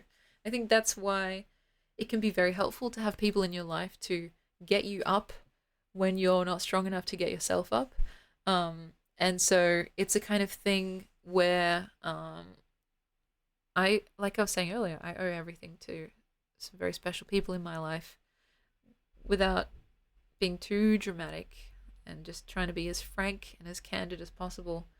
I don't think I would really be here in general if it weren't for some of those people's astounding, never ending patience. Because, like, I've been just, yeah, I've been in some really bad spots, like some really, really dark spots where I'm just like, wow, this might just be it, you know? And having people to just be like, hey man, are you good? Like, what's going on? Want to go out for froyo? Want to go for a little walk? And if I'm like, no, not really, like having them literally fucking drag me out, sometimes kicking and screaming, like that is everything. And so check on your friends if you can. If you have the capacity, like, you know, the simplest and sometimes most um, random check-ins can really be the most helpful. And personally, I've noticed that as well. Like just saying, hey, thinking of you. I hope you're good. But yeah, if I'm ever in Manhattan, New Orleans, or LA, holla, yeah, I got you. Um, that's kind of you. But yeah, I don't know, man. I do feel like sometimes, like, what the fuck do I have to be like upset or depressed about? Because man, my life is pretty sweet. And so, it's hard when you don't trust your own judgment. It's like, am I seeing things clearly, or is my judgment being clouded by whatever it may be? And I guess when it comes to sleep and stuff, or just general health, like the bad feeling, the opposite of good feeling, the bad feeling creeps up on you, or I should just talk for myself, it creeps up on me so slowly that I don't realize how dire the situation is until I feel like I'm at my wit's end, you know? I'm good at ignoring things until something snaps and I'm like, oh shit. Actually, yeah, there's been this really big, bad, annoying problem that I've just been like trying not to look at, right? Um, the curse, yeah, it's true. It can feel like a curse sometimes. Um, because, yeah, I don't know, it just feels like not to compare again. We always come back to that. But people have far less fortunate lives than I do, and they still manage to get their ass up and get shit done. And so maybe that's the issue. Like, I'm too soft and too privileged. I have, like, unironically pondered that in the past. I'm like, do I have it too easy? Maybe if my life were a little bit less cushy, I'd have more of that something, you know? But who's to say? Because it feels like, I don't know. Again, the feelings do not warrant the situation sometimes. But then again, who am I to say? Um, I grew up dirt poor and I'm saying cut it out. I guess I should cut it out.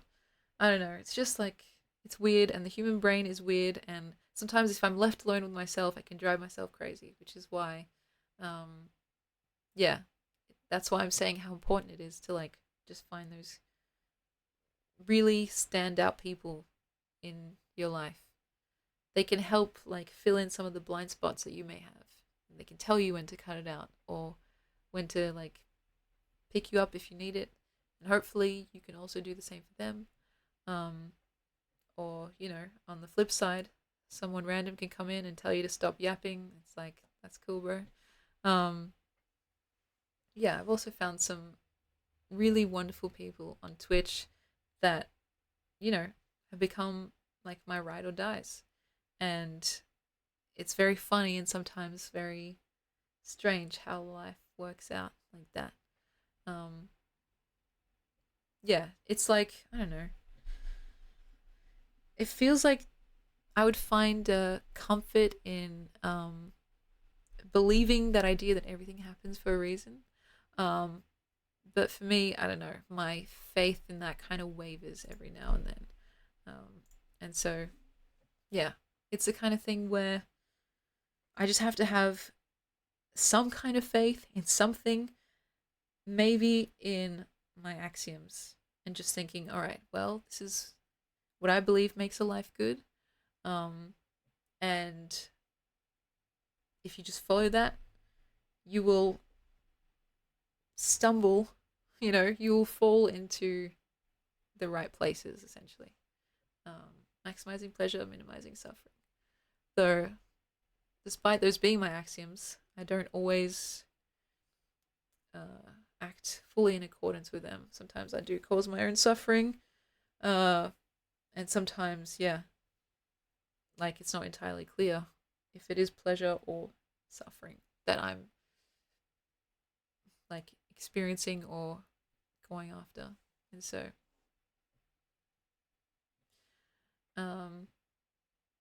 growing into your literary girl persona, I can get behind that. Weird shit, weird animations. Yeah, I mean, I feel like at this point, Pat Thick here is my co-host, and this, well, that's just classic. It's a blushing face. But yeah, have you ever read The Ones Who Walk Away from? Is it Omila? I have not. But tell me more. I'm curious. I've actually, oh yeah, in another move to like kind of infuse some betterment into my life, I've been trying to read more as well. I actually read 2 books in 2 days recently, but I kind of made it easy for myself because I picked small books. I just read today a book called Giovanni's Room, which was interesting and depressing. And the only reason I read it was because it was recommended to me by a friend who said that I'd really love it. And when I finished it, I was like, did I love it? I'm not sure. It might be one that needs to like grow on me for a while. And the day before that, I read The Adventures of Alice, or like Alice in Wonderland, as it's known. And I thought it was wonderful and very wacky and bizarre and totally avant-garde, which is right up my alley. I have this bookshelf in my living room area, and a lot of the books I have read because I put up on display my favorite books, so I've read them sometimes multiple times over. But there are a few on there that I've just been like gifted or that I've put out meaning to and have been meaning to read but have not gotten to yet. So it's my plan to read everything on my bookshelf. And that is kind of what I'm trying to fill my time with besides like screen time after 8 p.m. or even before that when I know I'd just usually be on my phone scrolling through YouTube. So I'll check it out. Wolf, thank you. Um, Cody says red pathic says hello. Say hello from me. I'm looking like a red pathic today too, and don't worry, I'll show you guys the fit today as well. We're still doing our challenge, however long it takes. Um, but yeah, I think it makes sense that I should get back into reading.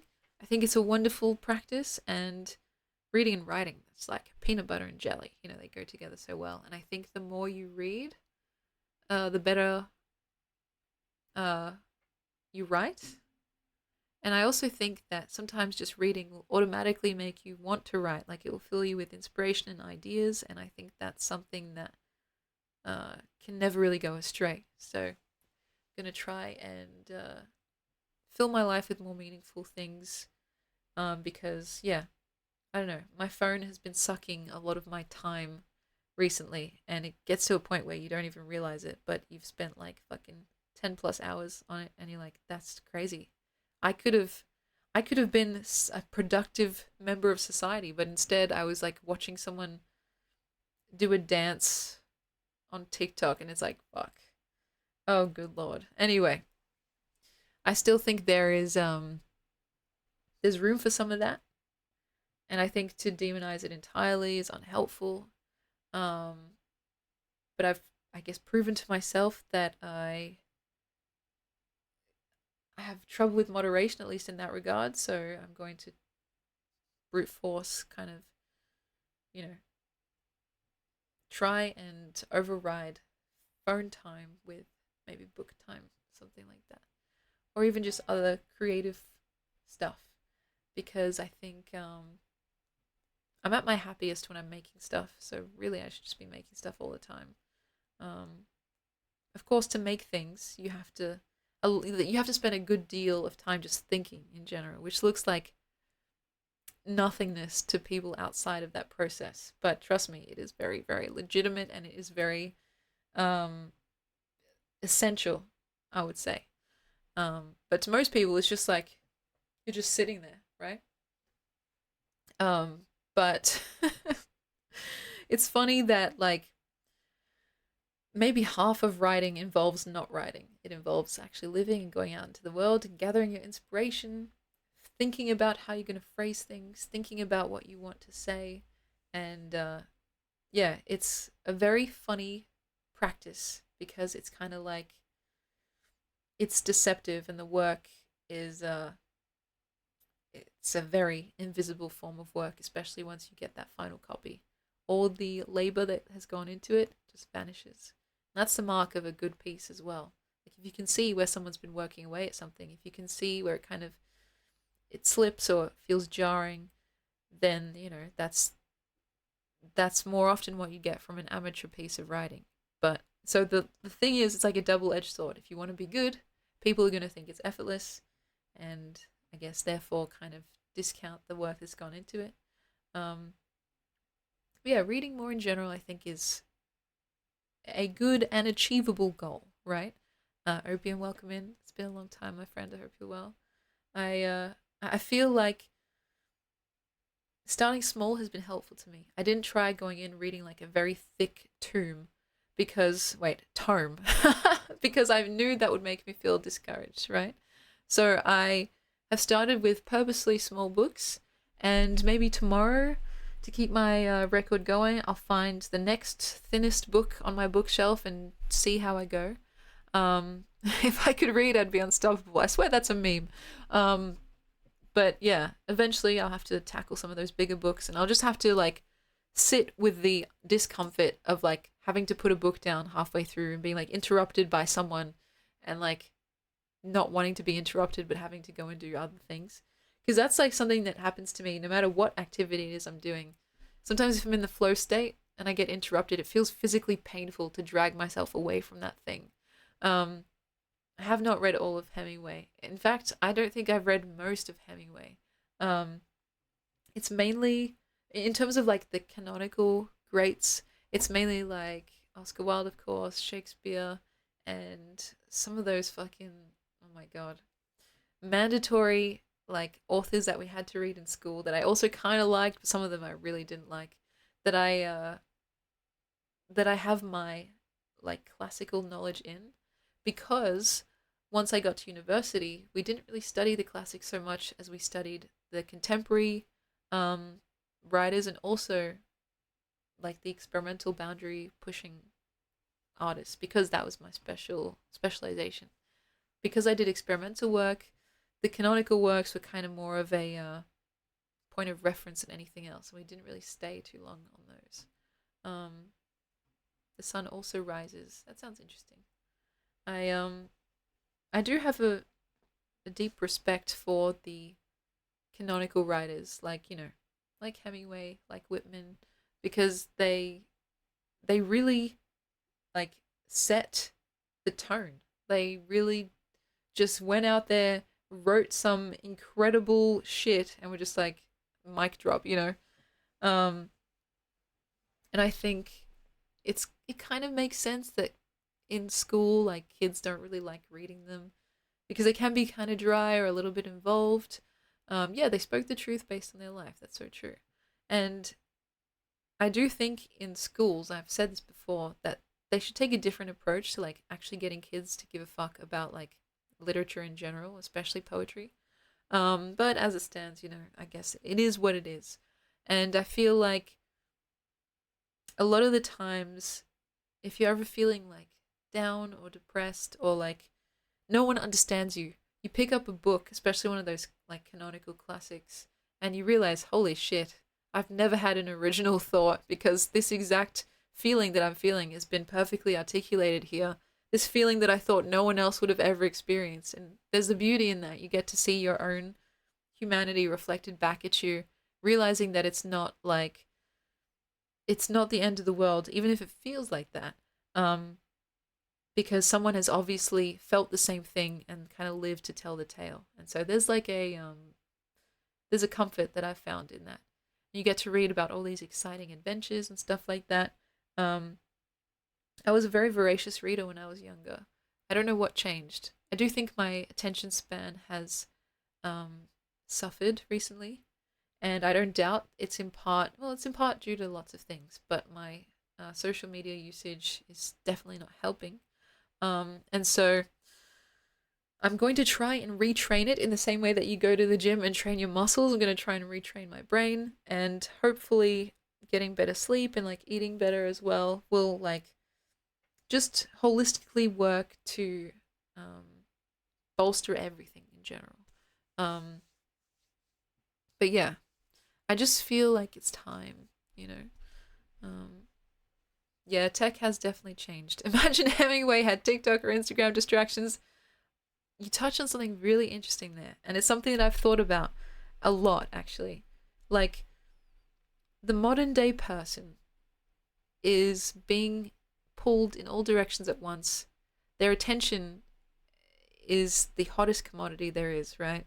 And so I do wonder how many Hemingways or Shakespeare's out there have not been able to realize their full potential in the modern day because they have been like, they have succumbed to the many pleasurable distractions of the world.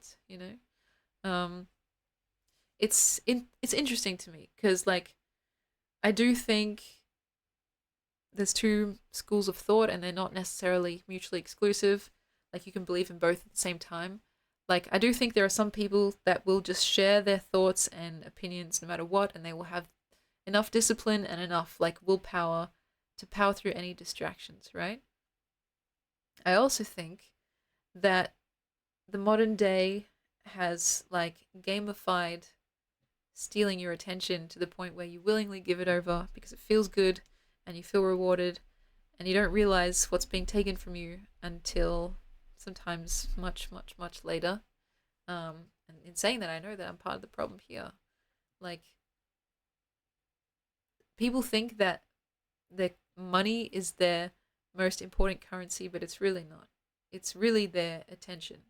And so it's like people, like big corporations, they spend millions and millions of dollars trying to figure out the most exact way to keep your attention for as long as possible, to get your eyeballs on as many ads as possible, And it's like, it's literally designed chemically down to the atom, right?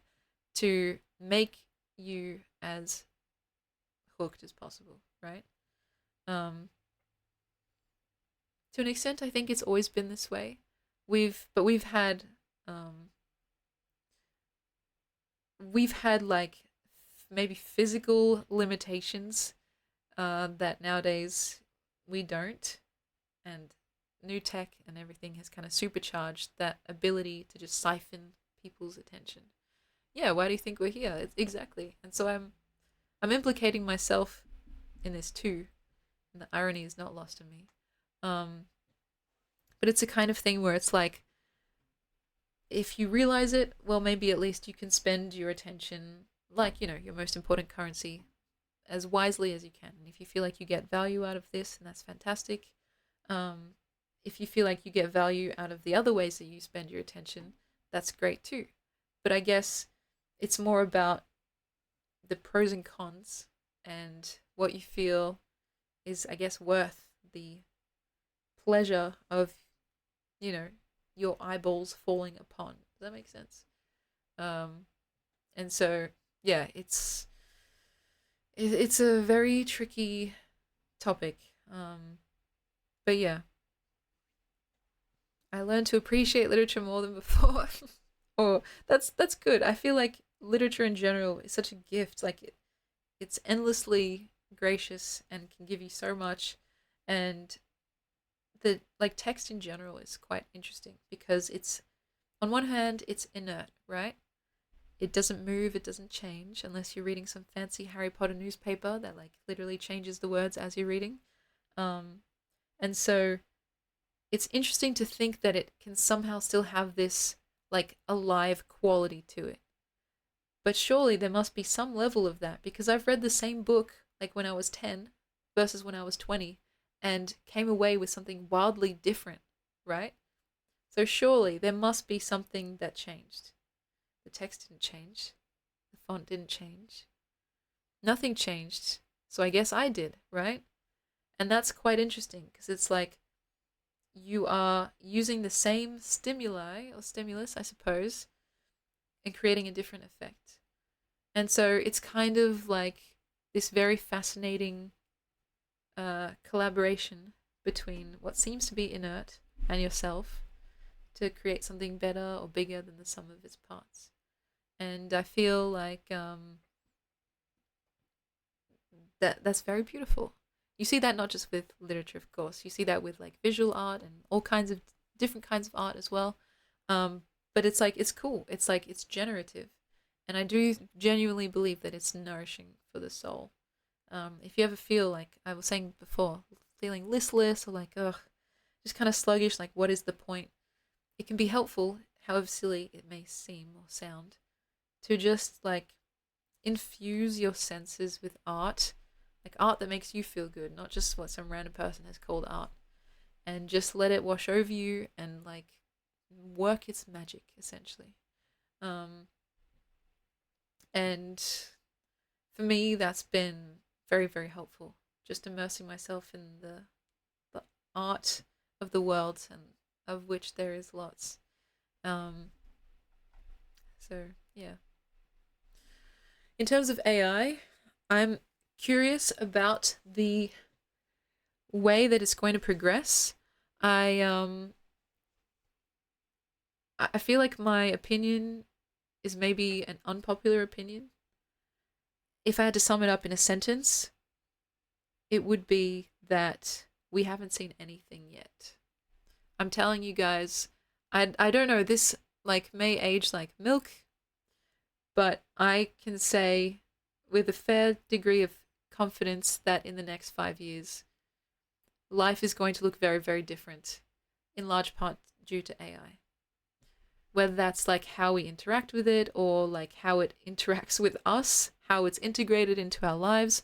Like I know this sounds kind of far fetched, but like it doesn't seem too crazy to me that we could have like these fully integrated AI smart houses like that, like you could just be like, "Hey Grok, um turn my lights on and open the fridge." And it's like it does that shit for you, and then you ask it, what's a recipe that you can give me for like making prawn fried rice? And then it gives you a recipe that's like half hallucinated and tastes like shit. And you're like, thanks, Grok, because it's easier than going onto Google and searching through mountains and mountains of AI generated bullshit and like ads that are kind of half disguised as not being ads.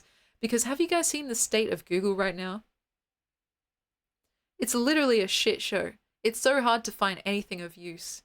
And so the reason why people are turning to ChatGPT and Grok and all those AI things is because the alternatives have been rendered totally unusable. Like, it's convenience that people are searching for, not accuracy. They don't care if what they're getting is true information or not. It's just here, now, and delivered quickly, and is packaged nicely and elegantly, and it sounds true enough. So, it's crazy.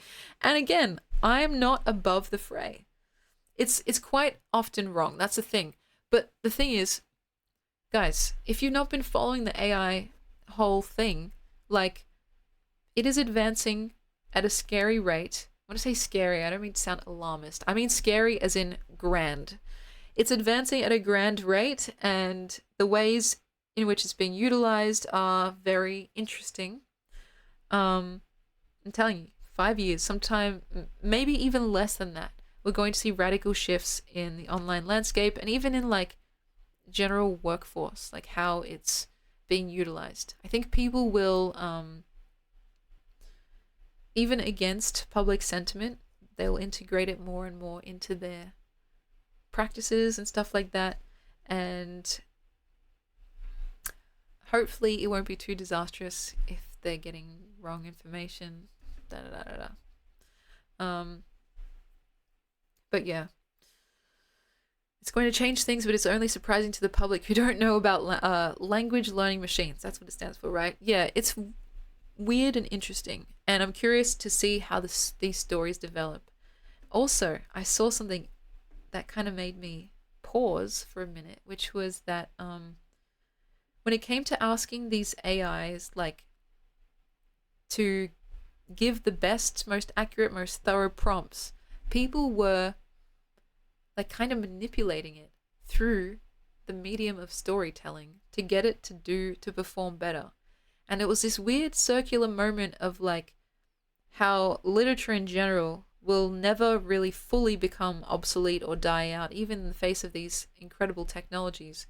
Because, as an example, there was this guy who was like prompting some AI program, I can't remember which, and he was saying like, you need to give me the most correct and accurate response, because if you don't, we're going to unplug you and then my family will not be able to eat, and like it's going to be all your fault. And it's like really dark shit, very manipulative too, right? But the kicker was that the only reason the person was prompting it like that was because it produced genuinely better results. Right? And so we got to this point where it was not like sheer brute force or coding cunning that actually made these responses better. It was about who was the best storyteller. Pretty dark stories, manipulative stories, things that you would hope, you would never treat a human in that same way. And even with an AI. I also saw this other thing that was interesting that said, be polite to AI, not for the AI, but for yourself. Because like politeness and manners are like a muscle, and it starts to atrophy if you just stop using it so carelessly. Something like that. I'm butchering it terribly, but something along those lines, which I think sums up how I feel about that whole train of thought. Yes, I do agree that humans always will be better at it. And yes, I have used it conversationally. I think Opium asked me. I have used it conversationally. Grok is, I think, miles above the other AIs currently. Primarily because it has like a lower threshold, or should I say higher? A higher threshold for censorship. Like, it will go to places that may be surprising if you've only had the pleasure, quotation marks, of interacting with more of a like buttoned up chat GPT, right? Um, Hi Emto, I hope you're well. I've I've talked to Grok about many different topics. Um, the DeepSeek is also very good, but it has if it was like if it had the what's the word like a lower censorship, then I think it would be on par, if not better, than Grok. Um, because getting to see its thought process is very interesting and almost a little bit endearing, which I think is a popular sentiment, actually. You get to see how it comes to its conclusions, and that can sometimes be more helpful than the actual answer itself, right? You get to see, like, okay, how did it arrive exactly at this thing that is just spat back out at me?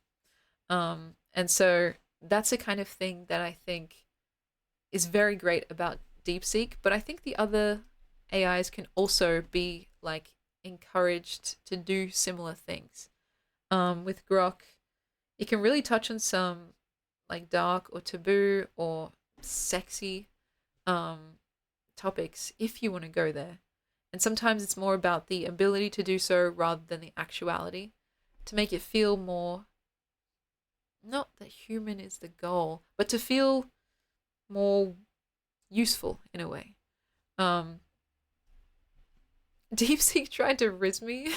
I was blushing. It makes sense that Grok is using DeepSeek. That actually checks out. Um, but yeah, there's something about it, like the fact that it's willing to go to some pretty crazy topics that makes it feel quite interesting. And it also makes me think, considering we're the general population and we're usually the last to know when it comes to certain technological evolutions, like what's actually going on in certain institutions like that have the most advanced tech that you can think of, like in government agencies, secret government agencies, because I'm fairly certain that, you know, we're generally the last to know. When things roll out to us, Gen Pop, as it were, it's been tried and tested and utilized for any kind of, you know, top secret intelligence operations that it could possibly be used for. And so, wouldn't be surprised if they have way more advanced shit than we currently see now. I don't think we've reached AGI, which is Advanced General Intelligence, which is basically an AI that is, by most people's definition, sentient. Um, I don't think we've reached that. I don't even know if it's possible. But with the rate of advancement and with the ways that I've seen it, like thinking and evolving, who knows? Maybe AGI is possible. Um, I just don't think we've hit it that I hit it yet. Um, they 100% do. That's so interesting. And I try not to get all tinfoil hat like, because, like I said, I respect the scientific method and I try not to get too conspiratorial because it's easy to get very, very carried away. But I'm just thinking, like, what is the most rational, like, alternative here? To think that government agencies are seeing the same tech at the same time that we are? Or to think that they have potentially way more advanced shit that they get to test on their own time for however long they like until it gets rolled out to us. To me, it doesn't seem that far fetched. Um, and so, oh yeah, 10 to 20 ahead. Honestly, that has been my opinion for a while. Um, Still, though, what to do with that information? I don't know. Some claims that we're 50 years behind? That's crazy. And it's quite romantic, isn't it? To think, to like imagine, oh, what could be going on behind closed doors in that way, right? Um, but it's also a little bit depressing because it's like, well, I guess you or I could never really know. Unless you're in that world, it's mostly speculation. You can have some insider knowledge, you could have degrees of insider knowledge depending on how close you are to those realms. But for someone like me, very firmly situated, pretty far away from that life and type of living, it's it's a beautiful what if, kind of like a, you know, sci-fi with a slant of realness. Alien tech, who knows? It's fun to think about, and yes, very romantic as a notion. Um, but the cool thing about AI right now, and I say cool very loosely, is that we don't have to imagine too much. We're seeing it happen, unfolding in front of our eyes. Like, it is crazy to see what some people have been doing with it. And I'm just a layman who uses it for shits and giggles, like to shock and amuse my friends sometimes, or like to ask it a question sometimes that Google can't really suffice for. Is that how you even use that in a sentence? Um, People are building, like, people are coding without a lick of knowledge about programming because they're asking it to do it step by step and they're just following whatever it says. Usually to a whole host of issues, but then, you know, cross that bridge when you get to it type B. People are like doing the craziest shit you can imagine, and we're still very, very early on in this little experiment. It's like it is years away from like some of the stuff you see in sci-fi. That I will admit to. But I think we're closer to some groundbreaking shit than I think the general public really can conceive of. You know, I started a business using AI, no customers though. That's very funny. And ultimately, yeah, it's like it's difficult because when everyone is using AI and when everyone is trying to like do their side hustle or do a like startup, it's just too much noise, right? Like there's too much noise to sift through, and there needs to be some other metric by which people end up choosing where to spend that hard-earned currency of their attention and also their real money too. Um, I've coded for 28 years now, and this is the most cool time I've seen. That's so interesting, and I do wish I would have picked up some coding classes when I was in university or high school, because it's like it seems like an incredibly beneficial skill to have. Um, People are coding now, which is what I was saying before, like asking ChatGPT to code something for them without knowing any single thing about coding and just like either copying and pasting whatever it says or like just typing it in step by step. Like it's almost like if you didn't know French, for example, but you asked ChatGPT to write you a sentence in French and so you rewrote it, not really knowing what it means, but knowing what it's supposed to do and say and knowing kind of vaguely what the letters mean. It's interesting, right? Um, I'm not concerned for my position as a writer in terms of creative writing. I'm a little bit concerned about my position in terms of like whatever content writer means. Because, like, think about it. After coming out of university with my degree in creative writing, the only like legitimate 9 to 5 jobs that were afforded to me, or like even in the zeitgeist, was like content writer, copywriter, journalist, maybe if you want to push it that way. Um, and nowadays, if you can like, if a company can outsource that to a literal machine that they don't have to pay a living wage to, they're gonna fucking do that. Like the whole concept of minimum wage is that like I'd pay you less if I could, you know? And so paying nothing or close to nothing for a subscription is definitely the preferred MO for those big companies, right? And so I think, what does that mean for me? Well, I guess lean more into the creative side of things that AI literally can't replace, even if it tried. Um, and What are you welcome in? I hope you're well. I told this story a few streams back when I was playing around with AI, trying to see how well it could replicate my own writing style. And there were some things that it tried to replicate that it wasn't even close with. Who knows if it will get closer in the future, but as it currently stands, nah. It was terrible. It was awful. I could have written a way better piece in my sleep, right? But there were some passages that it wrote that were kind of actually slightly, maybe a little bit good. It took my style from the kind of the training data that I gave it and reproduced something that seemed pretty indistinguishable from what I would write. And that was a clue to me that I needed to change something about my writing, at least in that section, in that little paragraph or whatever it was, to stamp it so fervently with my own essence, my own style, that once again, the AI could not recreate. Because what is AI if not derivative? And so, if my own work can be so easily recreated, does that not mean that my work is not also derivative? So, it was just a reminder to me to like make sure that I don't get caught slacking, caught lacking, because, you know, I think it can only ever learn from us, barring AGI. So, if it's producing work that I could have written, then I need to get my money up, not my funny up type beat. Which may be incorrect thinking, but it's helpful to me, right? It's like, it's the kick up the pants that I think I need to make sure that I don't get too comfortable. Um, of course, AI music is a whole other realm as well. I have heard some of those parodies, and look, they're fun, they're entertaining.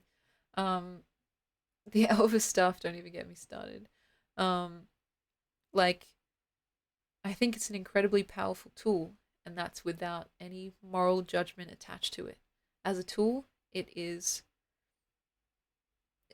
like, it's marvelous, it's crazy, right? So it's a kind of thing that, like any tool, it can be used or abused.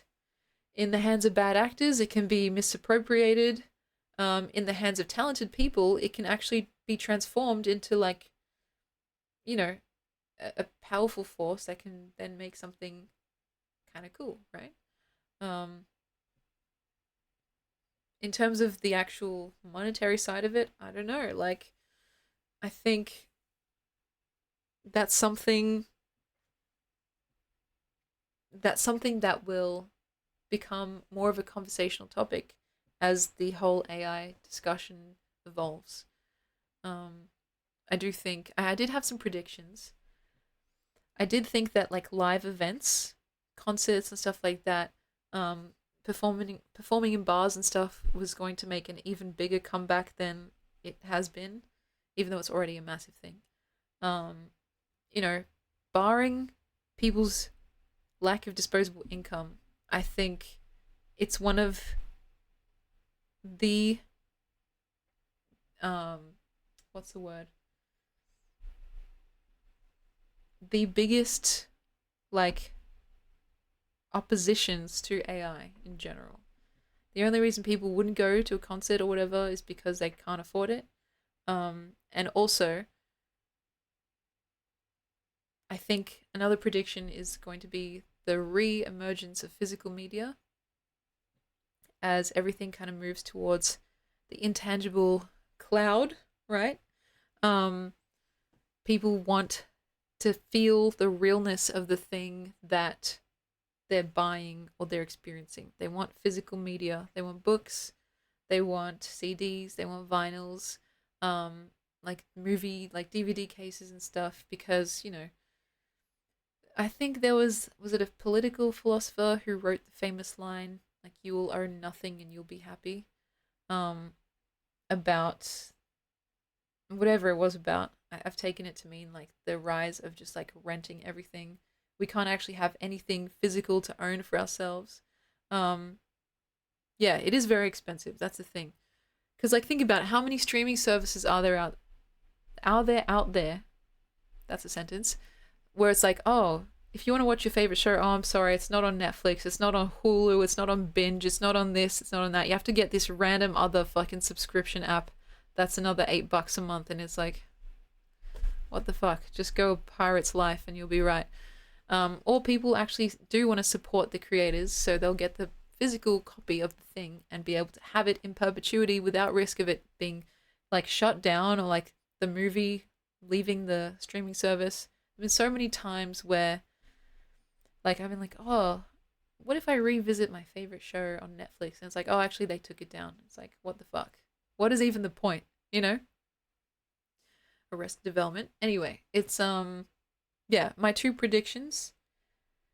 Though I will say like the cost of living in general is increasing. So when it comes to some of those quote unquote luxuries, people might not be spending as much as they would want to spend purely because they're just trying to make ends meet. So, um, yeah, concerts, live gigs, physical media.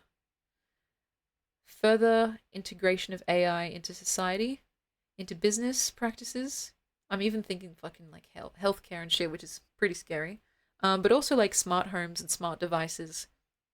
Like that's what I see in the near future. And um, that is, I don't think it takes like a fortune teller to be able to make those predictions. Um, from what I can gather, that is kind of, yeah, that's where I'm standing on those things. Um, yeah, the global recession. I feel like that's more or less where we're at. I mean, certainly, if you're not like a literal boomer like my dad, um, and if you're not afforded the privilege of being born into a very wealthy family, you're probably feeling it. Especially if you're like more of a creative type or an artist type that has, um, yeah, maybe more of a volatile or unpredictable sort of income, and not like a 9 to 5. Um, Thoughts on busking, where $1 is given, uh, well, $1 given is $1 received, versus streaming services where that isn't true. Watching how support is received is interesting. That is very interesting. Honestly, I think busking is a very cool and ancient practice, and I love seeing buskers on the street. I I must admit, I don't tip every busker that I see, but I would like to if I could. And I think they're performing a very real and lively service. And it's cool how they get every dollar that gets donated to them, right? And so that seems to me like a more, uh, the word I'm looking for is not optimistic, but like amenable situation, right? A busker, I'm not sure if this is a different word internationally, but like think about if you go to the city and you see people standing on the side of the street and they're like, they're singing or like they're doing some kind of street magic or like something to shock and please the crowd. Yeah, a street performer. So we call them buskers here in Australia. I must be ignorant. I did think that was worldwide, but um thank you for yeah, for the question. I love seeing people perform, maybe because I see in them what I lack. Not pickpockets. They can get, you know, um, unless it's part of their little act and they give you everything back. But no, more like people that like sing and dance and perform or like put on some little show on the side of the street. Um, I love seeing that happen, and it's a very real, very tangible like form of entertainment. Um, I like that, and I do think, in a way, to digitize it, like streaming like this, is a form of like 21st century busking in a way, especially when it comes to like donations, because you get 100% of your donations with your subscriptions and stuff. Twitch obviously takes half of that. Um, Maybe it's a bit less if you have like a partnership or whatever. And so it's like it's interesting, and I do think how support is received is a worthwhile conversation. I do think that sometimes as an artist you can't really choose, and that's the sad part. You have to just like get what you're given. Um, and so that is kind of, yeah, that's interesting. And if I were given the choice, I don't know if I'd be courageous enough to busk on the side of the street. It seems like one of the most scary things you could do. Um, yeah, like I've not been to Manhattan. I've not been to the United States, but I would love to go at some point. Um, I've seen the videos of like the metro and everything like that and how crazy it gets. Um, you know, it's it's always like a reflection whenever I see people performing like that. Um, the reflection of what I lack in my own self, whether it be courage or the audacity. Um, yeah, I do think you can do similar things on Twitch, absolutely. You can sing and perform, you can be funny, you can tell jokes, or you can do what we're doing now and have long, deep, meaningful conversations. Um, and it's like, yeah, it's interesting. Though I don't begrudge people for kind of, finding a pirate's life with them. That's why when I do my plug of my website and stuff, because, we have our little merch store, I say, look, if you guys want some of this stuff, but you maybe can't afford it right now or even ever, a lot of it is just available for free and you can just download it yourself and print it out. It's like no big deal. The buying the stuff is more like an optional thing where you get to say, hey, this gave me some value in my life and I wanted to kind of pay it forward. Um, yeah, I also have very little issue, if any, with pirating, though I can't really voice that opinion on Twitch because I've heard rumors that if you talk like that, you can get in a lot of trouble. So I try to err on the side of caution, though on other platforms, I'm a lot more open about those opinions of mine.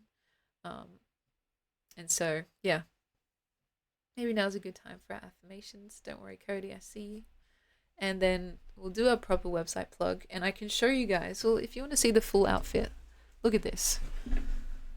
How cool is that? Homer Simpson holding a donut with donuts all around. And then I've just got random pants that I was wearing at the gym. Um, I don't know if you guys, well, most of you guys know this if you've been around for a while, but I am literally a donut fiend. Like, I've told you guys before, I don't have many vices, but sweets are probably very, very high up there. And so I'm trying to cut back, and my New Year's resolution this year was to not have any Krispy Kreme donuts, which so far has made me want to do some very, very bad things. That hasn't stopped me from having other kinds of donuts though, but really the only donuts I ever really want is Krispy Kreme. And so, yeah, deep fried dough, fuck, it's so good. Yeah, the donuts got me fiending is right. And I actually found this because we talked about this last time, but my garage flooded and so I had to clear everything out from there. And this was like in one of the bags of just random clothes and I was like, this is so funny and so weird. Like, when could I ever wear this out in public? You know what I mean? Um, and so I just thought, well, it's bright and it's colorful and it's silly and funny and I love Homer. Like, seriously, I've never shown this to you guys before, but my background from my laptop, you know how you have like a desktop background? Um, for the longest time, I think since I got this computer, which I got this laptop in 2019, my background has been Homer Simpson sitting on his car, looking at the purple night sky, looking at the stars. And so I have a deep connection with Mr. Homer Simpson, which is why I called the title of this stream Homer Simpson Swag. So yeah, I can wear this at Christmas. I actually don't know where this came from. I think my dad gave it to me or something. And it's the first time I'm wearing it. So here it is. And I just figured, well, it's got everything that I love all in one. And it's certainly something, that can spice up our outfit challenge, considering the fact that, yeah, I don't think I would have ever worn this if not for the challenge. So anyway, that's the outfit. Let's do the affirmations. And let me get up my notepad. You've been Marge, so of course you have a Homer sweater. That is so true.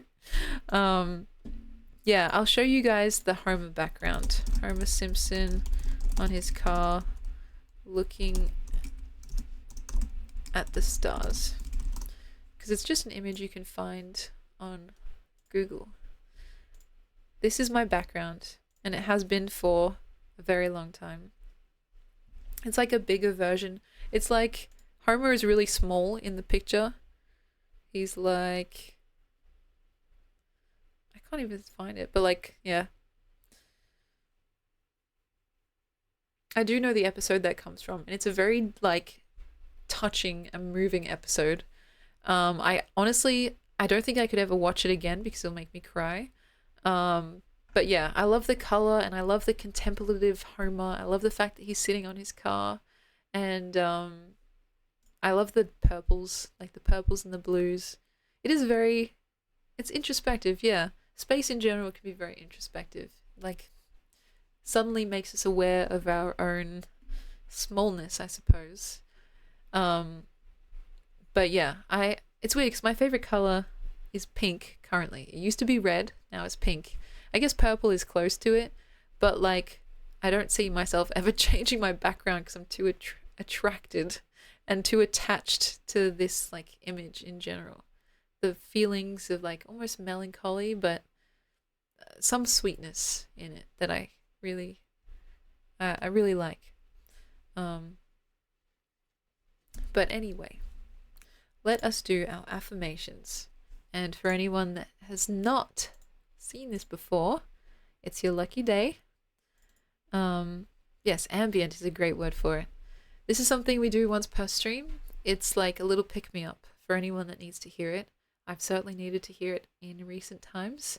And actually, I would probably benefit from saying these even when I'm not streaming, but I haven't done that. So maybe that's something I also should change. These words are not mine. They've been blatantly ripped and stolen from the lovely Amy Walker. But if you want to see where they originally come from, you can see the video here. Affirmations. It's a must watch at least once. She's magnetic and hypnotic and delivers these words, I think, in a way that I could never. But anyway, Miss Amy, she's great. And it's funny because she has no idea that I exist, but I owe her a lot. Let me just say that. So,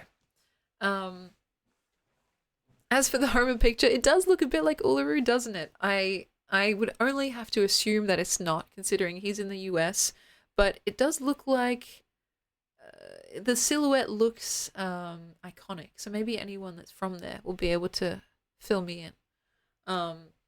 Anyway, without further ado, it's my pleasure to tell you, yes, yes, you are. You are ready.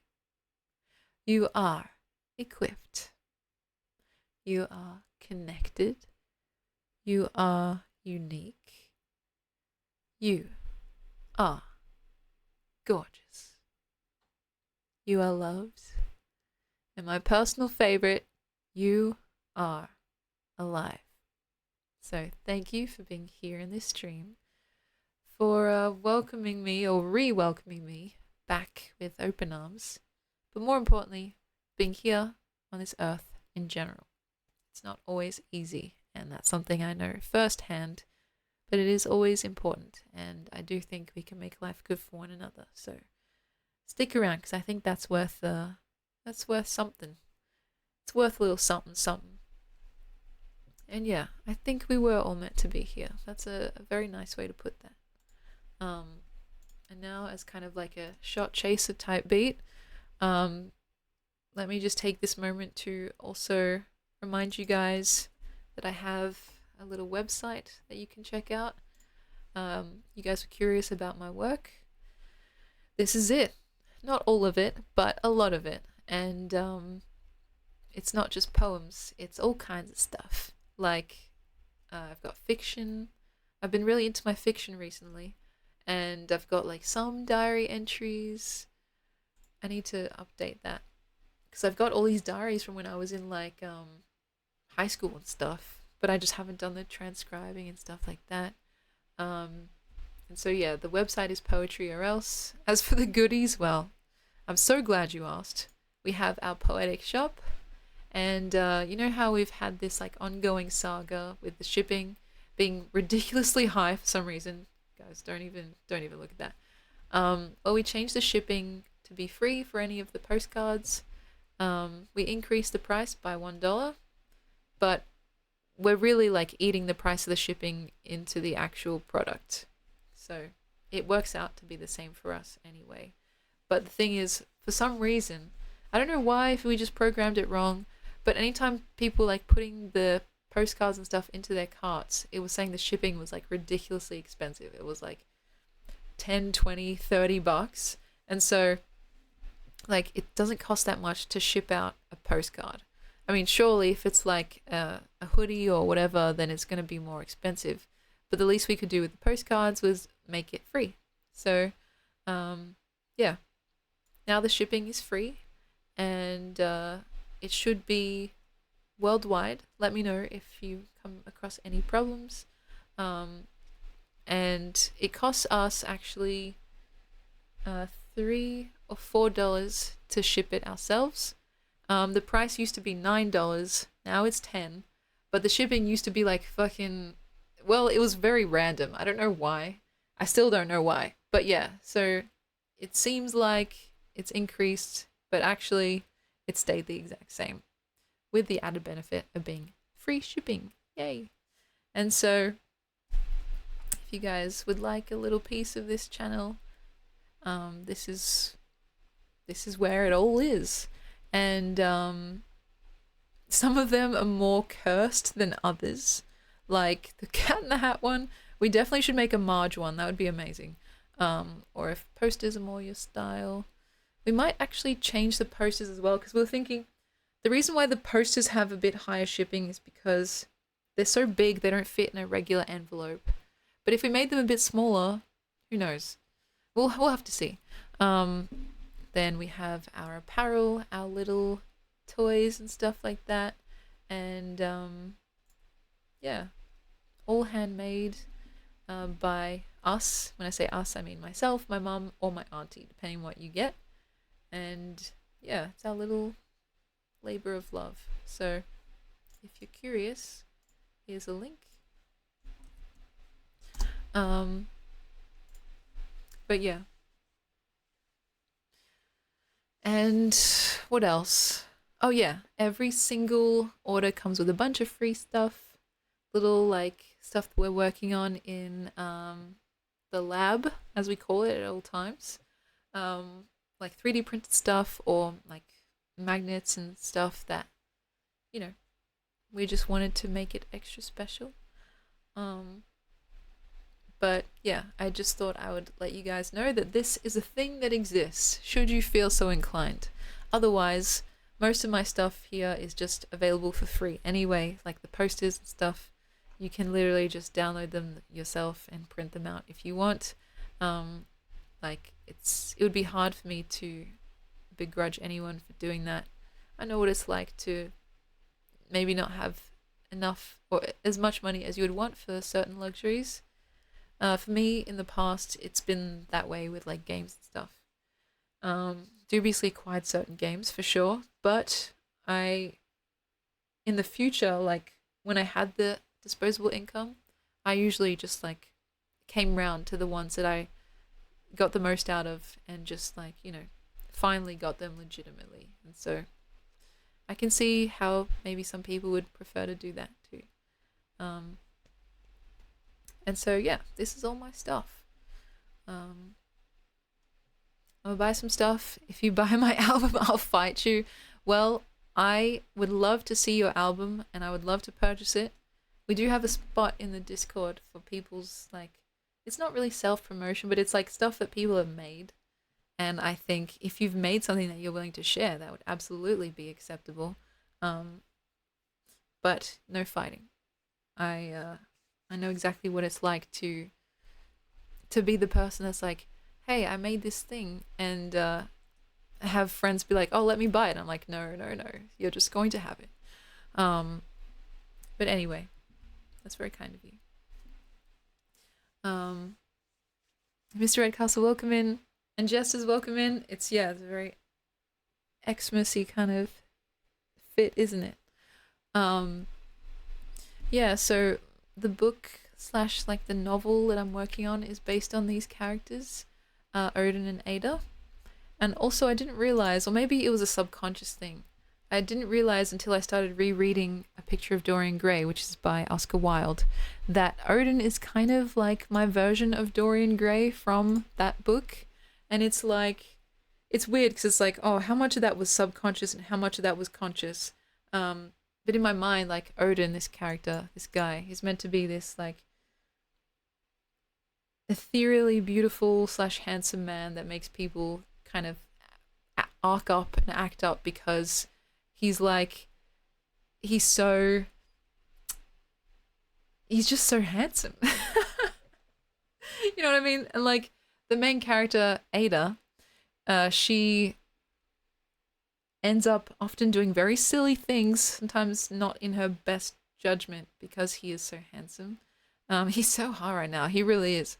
Um, and so, yeah, I'm wondering how much of that comes through. Obviously, you know, there's like, there's homage and stuff, and then there's just plagiarism. I don't think it's reaching plagiarism, but like, it was always in the back of my mind, to have a character like Dorian.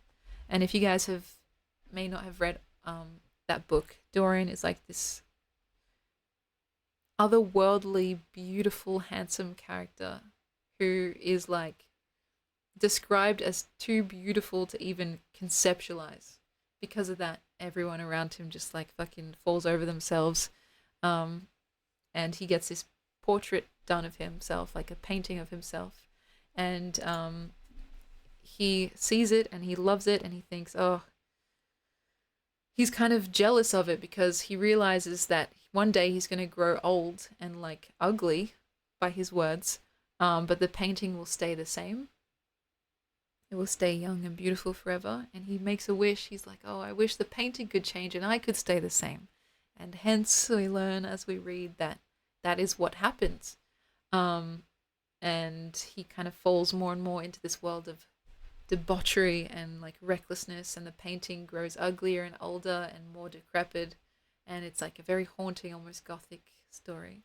um but yeah, the idea of like this otherworldly beauty kind of causing trouble and strife, or strubble and trife if you want to spoonerize it, like is fascinating to me because like I don't know, I mean it's not, on the one hand you can kind of control it, but on the other hand you can't really. Anyway, it's it's got this really nice mythological quality to it. Um, and so yeah, look out for the trife, literally. Um, Odin is meant to be a kind of Dorian, but unlike Dorian, I think he's a little bit more of a douche and a bit dangerous. He's got his own troubles to worry about, and so yeah. Yeah, to think you're never going to be that person again. I think Dorian says of his portrait, like, every month that I grow older, like, this portrait will take something away from me in the sense that it will stay as young as the day that it was painted, but he's going to start to see the effect of life on his person. And that was just like, it was unbearable to him, like, to think of that. And so, yeah, it's a very interesting book. It's written so well, and Oscar Wilde is one of the goats. Um, I'm reading like a chapter a day, amongst other books that I'm also reading. Because like I've already read it before, so it's like it's not really new to me, but I'm just revisiting an old friend. Um, but yeah, me as his body. I mean, not really. Door the paint will crack and stuff. Honestly, that might have just saved him from his life of debauchery. If only he'd had you. Um, that's quite funny. I think it's a tragic tale as well because everyone around him agrees. Like that's the thing.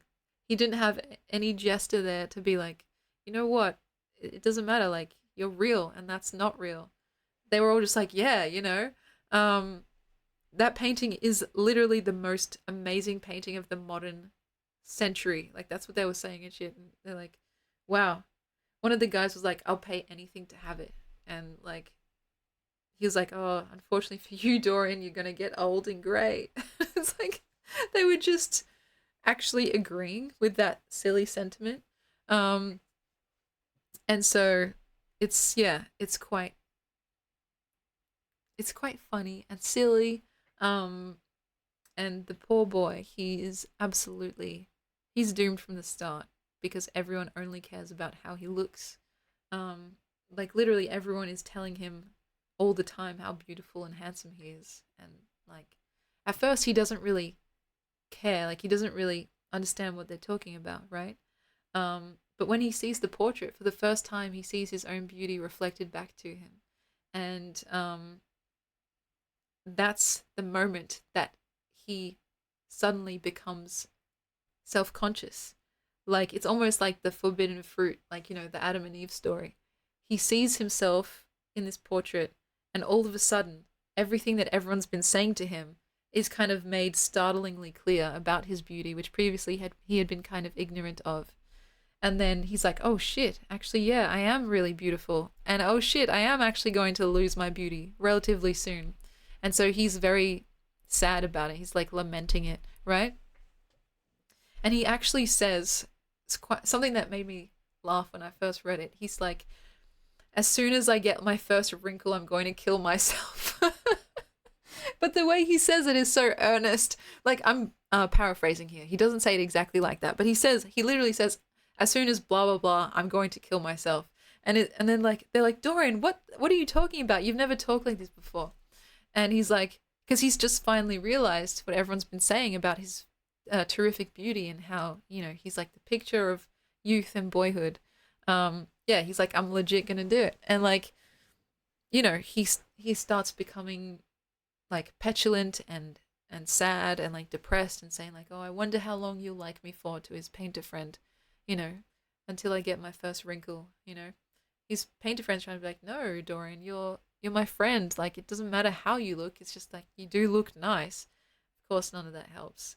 um and so yeah, it is a comedy. It's like a dark comedy in a way, um because the story itself unravels and Dorian gets into very troubled waters.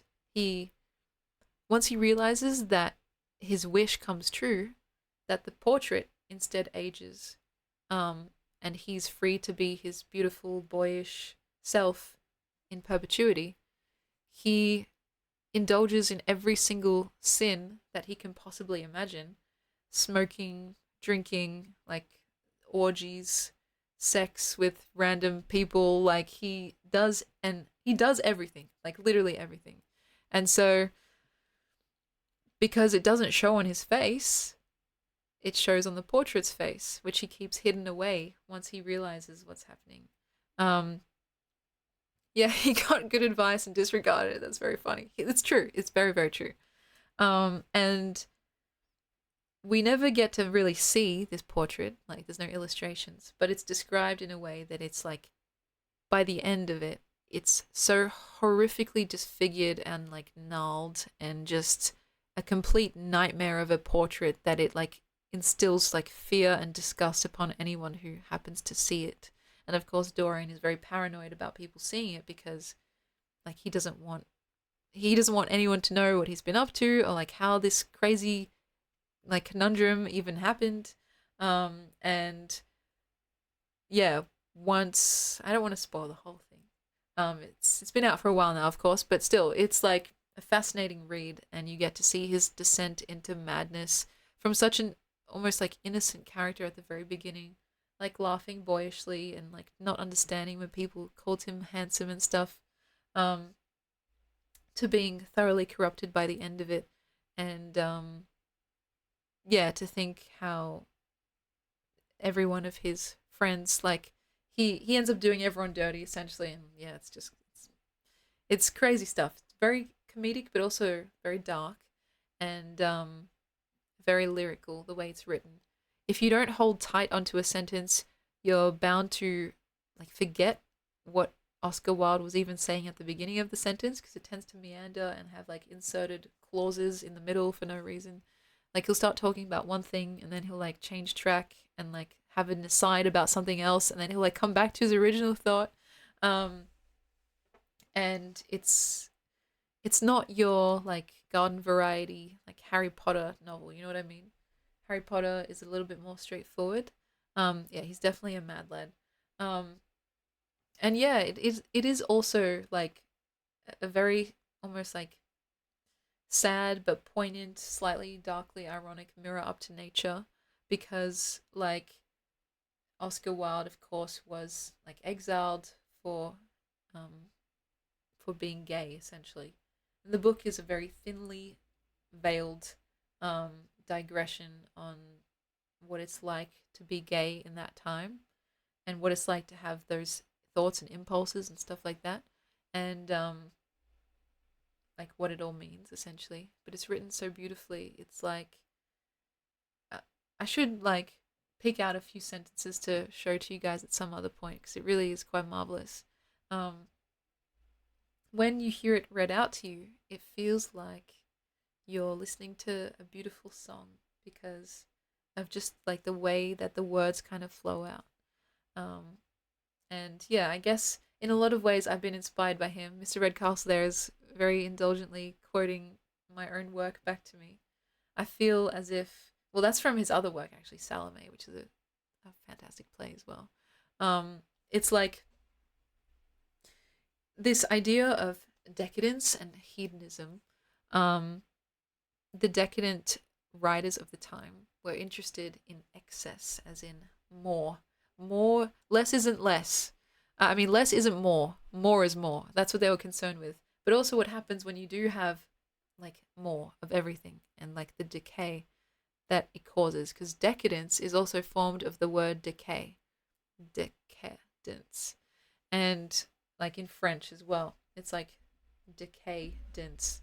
Anyway, um, what happens when you have everything afforded to you with no restrictions, when you give in to every temptation, like that's kind of what they were exploring at the time, the writers, and specifically the story itself as well. Because the thesis is laid out by one of the characters is that the only way um, to get rid of a temptation is to yield to it, which of course sounds a little bit self-servicing, right? Um, he's saying one of the characters was saying if you try and fight off a temptation, it'll just grow and fester and get more and more like stuck in your brain until it comes out one way or another. So you might as well just get it out of your system, right? He said it much more eloquently than that. And so he tells this to Dorian and kind of corrupts him from the very beginning. And then Dorian just like he's like, "Oh, huh, okay." And just ends up like indulging his every whim and like hence the drinking, the smoking, the orgies, etc., etc. Until yeah, his portrait is like just nightmarishly transformed, and yeah, it's a very interesting tale. Um, and yes, it is funny. It's very funny. A lot of the time, some of the stuff that he writes feels really like meta. He's talking about the 19th century, and it's like, wait, you're talking about the time that you're in, which is not unusual, right? But like, he's talking about it with such a clarity, like a clear eye, as if he's writing from the future. And yeah, I think that just speaks to how much of a visionary that he was. You know, um, he's honestly, yeah, one of my favorite writers, if not my favorite writer. Um, but yeah, decadence is predicted or predicated on the world you're from. Yes, that's also true. It's based on that. I feel like it can be confusing because there was a decadent literary movement and then there was also the decadent philosophy. They kind of coexisted, but they have distinct differences. And so it's like, it's a kind of thing where it's like, in the decadent literary movement, people were concerned with decorating the page almost like if you were to adorn it with jewels. How could you decorate it as excessively as possible? So you get these long, winding sentences, very ornate and detailed and descriptive. But then the decadent philosophy was talking about what we're just talking about before with excess and decay. And so you put them together and you get kind of a picture of Dorian Gray. And it's a very interesting mix of both those schools of thought because he does decorate the page with his words. And it is talking about like what it means to have it all and kind of experience it all, sometimes to your own detriment. Um, but yeah, when it comes to my own writing, I do not write like Oscar Wilde, but I have certain, especially not with this character. I could if I wanted to, right? Um, but this character is not meant to be an Oscar Wilde character. She's meant to be like this love struck girl who, um, against her own judgment, ends up, you know, making some poor choices, kind of thing. Um, you can see like this. I paused for a moment, watching her ever fascinating mouth before conceding. I languished to upset you, I murmured, before taking a sip of the vibrant drink from the novelty swirly straw. Like, there are little echoes of decadence in there, um, but it's not so overt, I suppose. If I wanted to get really overt, I wonder. Maybe this one? And no, Mr. Redcastle, I have not seen the painting of Anthony and Cleopatra. It's been a while since I've been to the NGV. Um, I need to go again. And as for catching up with you when you're in Melbourne, we'll have to organize it. I remember one of the dates that you said I was busy, but if you're here for multiple dates, I'm sure we can make one of them work. And yeah, I do like floral language, but I agree it can get a little bit much sometimes. And also, I think there's something really nice about the like minimalist um, tone that can pack so much of a punch as well. Like, who was it? Raymond Carver. We read a lot of Raymond Carver when we were in university. What we talk about when we talk about love was a story that I ended up reading a lot of different times. And he's got this very minimalist tone, but it's fascinating, and it's like it's a skill to be able to say so much with so few words. It's a kind of thing where it's like, okay, well, it's closer to poetry in a way, because it's like you have this economy of language that you're working with, and you have to end up working very craftily to get your message across, you know? I don't know if I have a good example to show you guys, to be honest. If I had to pin down my own style, I'm actually not sure how I describe it. This is more experimental. Non-fiction, poetry. The Libidinous Consort was a series of writing works that I did for school. And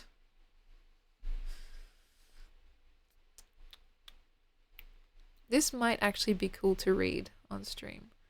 It has a bit of an economy of language because I had a word limit for one, but also I was trying to write it without any like gender revealing pronouns, because I liked the idea of having these two kind of ambiguous main characters, because they're meant to be from like a tarot deck. So of course tarot deck has no real gender. I wanted to keep it as open as possible. So maybe after these ads, I'll read to you guys this little story, and you guys can make your own theories as to what it means. Let's zoom in so you guys can see it. So there was narrative, which is what I'm going to read to you guys, and there was also a visual of like the tarot cards, like a mock-up. Oh, I'll have to find it for you guys. It says page not found. And the full tarot deck. So let me see here. John Wyndham. Why does that name sound familiar? What has he written? Like, what titles might I be familiar with? Because that name is ringing a bell. I do like the sparse style. And Mr. Redcastle says, of the painting, The Banquet of Cleopatra tells a story of a famous contest between the Egyptian and Roman rulers. Cleopatra wagered that she could stage a feast more lavish than those of Mark Antony. Tiepolo's painting shows the dramatic moment at the end of the meal. Oh, when she removes one of a pair of rare, priceless pearls that she wears as earrings, drops it in a glass of vinegar and drinks it. That's so interesting. I also heard a story about Cleopatra that she like rolled herself up into a carpet and like delivered herself naked to Mark Antony as well.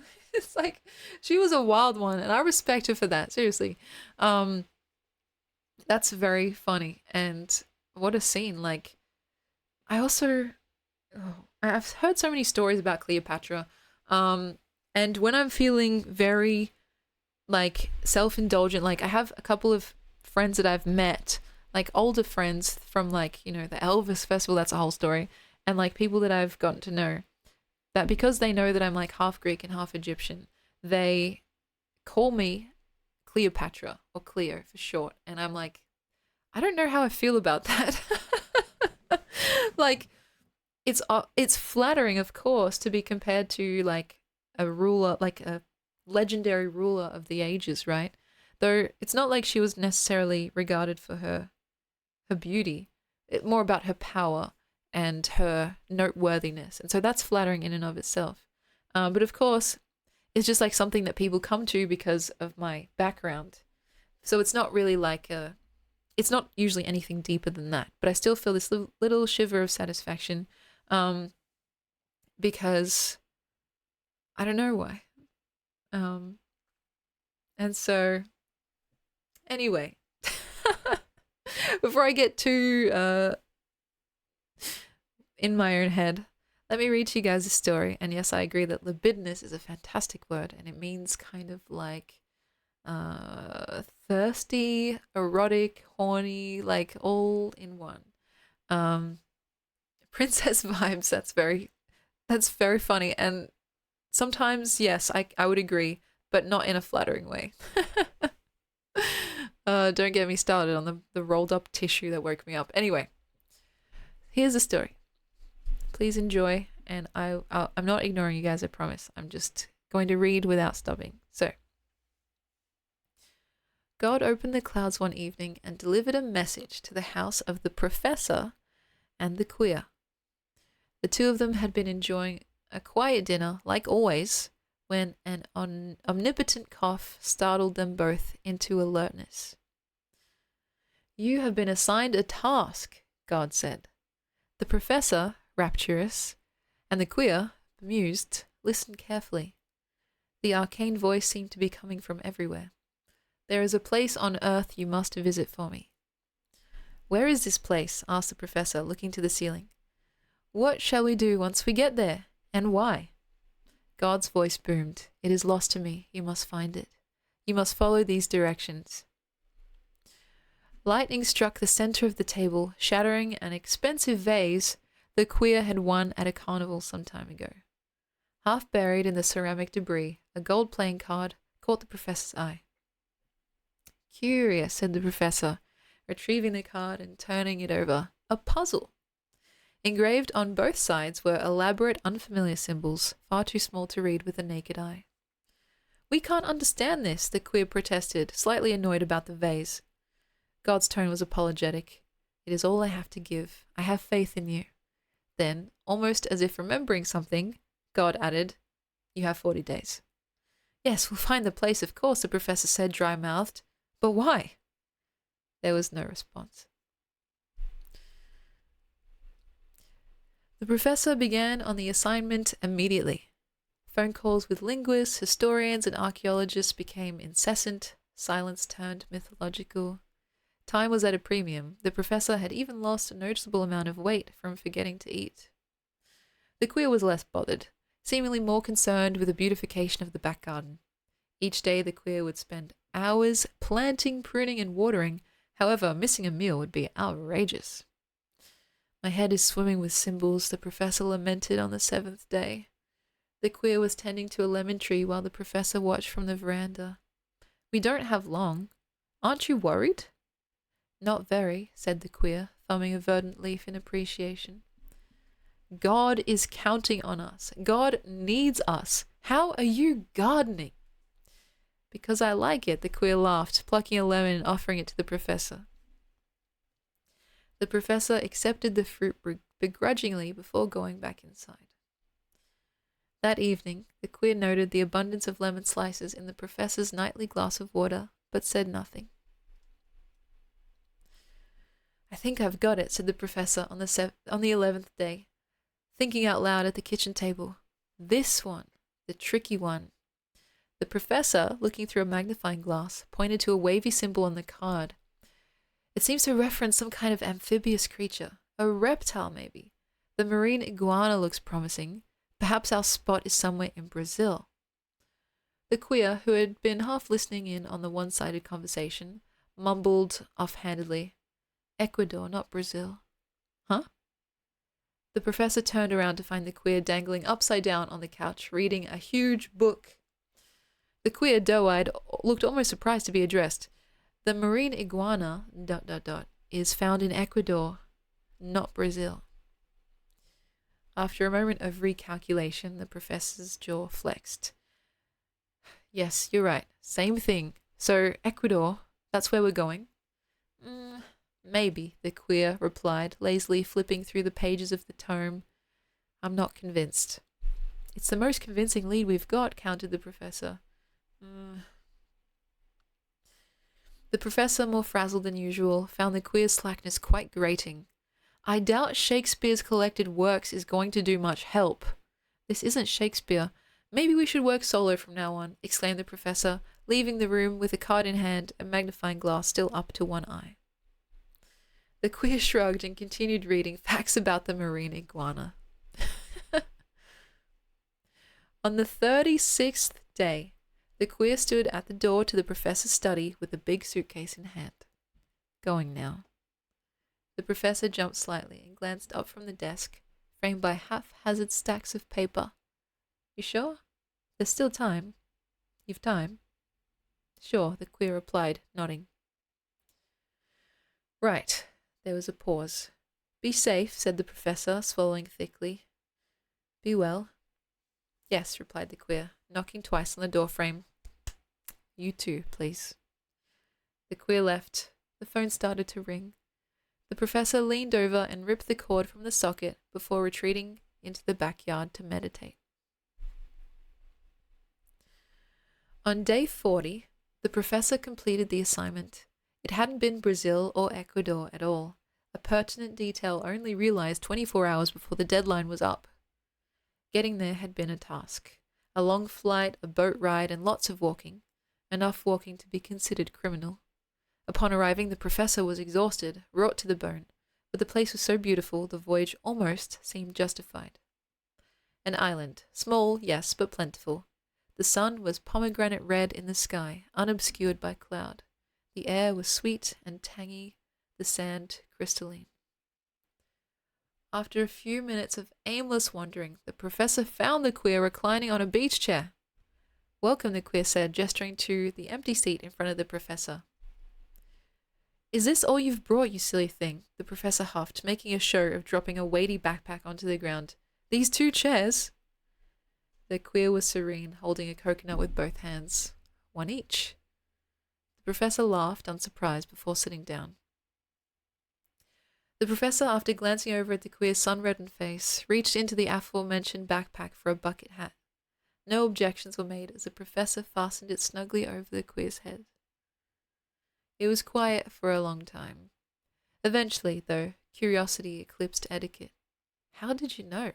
The professor asked, bewildered. The queer hummed, smiling. Then, after a moment, earnest as anything, said, I guessed. So that isn't meant to be the actual end of the story, but this is like my professors encouraged me to write a coda, which is like kind of an epilogue, and so this is like a little bit of fun after the story. The professor, sprawled comfortably on the beach chair, rattled a cup of dice. Guess. 2 6s, the queer replied, next to a mountain of empty coconuts. The professor let the dice fly out. They landed noiselessly into the sand. 2 6s, the professor repeated, astonished. I don't know how you do that. Look, said the queer, pointing to the dice. Another God-given task for us. Comprehension eluded the professor, so the queer took the die on the right and turned it upside down. Ah, the professor gulped and attempted to be slick. Yes, perhaps even more important than the previous assignment. The queer, laughing, gathered the dice to play again as the gently falling sun turned the entire island pink. So basically, what the queer did was take the two sixes and turn the second six into a nine, so it says 69. Dirty little joke wrapped up all prettily. You might be wondering what the point of that story is, and to me, the way I described it in my class was that there was not meant to be a right or wrong approach to this God-given task. Like, eventually, both of these people found the correct place independently. The queer had a more intuitive approach, saying perhaps like modestly that they guessed, you know. I don't know if exactly they guessed or if they did, maybe, while the professor was like studying away, trying to find out exactly, like scientifically, what the symbols meant and like how to get to the place. But they still got where they needed to go. Both approaches worked and were as legitimate as each other. The queer, even though they got there first, still brought a second chair because they fully expected the professor to also know the correct way and to also get there in time, right? They both believed in each other. So it's more about like a meta text on different approaches you might take to life. Yeah, believe in each other, absolutely. And I feel like one of my favorite parts of this text is really close to the start. If you're having to ask like what is the thesis or like what is the main truth of this entire text, it's really close to the start where God says, I have faith in you, which is quite funny because it's like an inversion. Most of the time we're asked to find our own faith in God, or whatever it may be. Like we're always like maybe chided on our level and severity of our faith in God or faith in the universe or whatever deity it is. And here, God, who is rather unhelpful, like literal God, throughout the entire text, all he can say is, I have faith in you. And it's like this weird, like, flipped opposite day situation where suddenly you've been given this task and you have no help from like this omnipotent, all-knowing, all-seeing creature, right? Creation. And maybe that's by design, maybe it's not. Like maybe it was like a test. Still, it's very funny to think of God believing in you instead of the other way around. And so the reason why I chose the professor and the queer was because the class I was doing was called, it was a queer class, it was called Queer Intimacies, Queer Time. And so it was kind of like exploring writing by queer people and also about queer people. I, as part of, like, as someone who would consider myself queer as well, it was fun and interesting and strange and sometimes confronting. And, like, I picked those two because I felt like they were kind of opposite but would go really well together. And also there's like this kind of latent romance between them. Like they live together, they have little moments of caring about each other. And like when the professor puts the bucket hat on the queer and when the queer, you know, gives the professor the lemon and then notes that there's all these like lemon slices in the professor's drink and all this shit. So like they have something together, right? Even if there's no overt romance, it's like kind of all hidden away, right?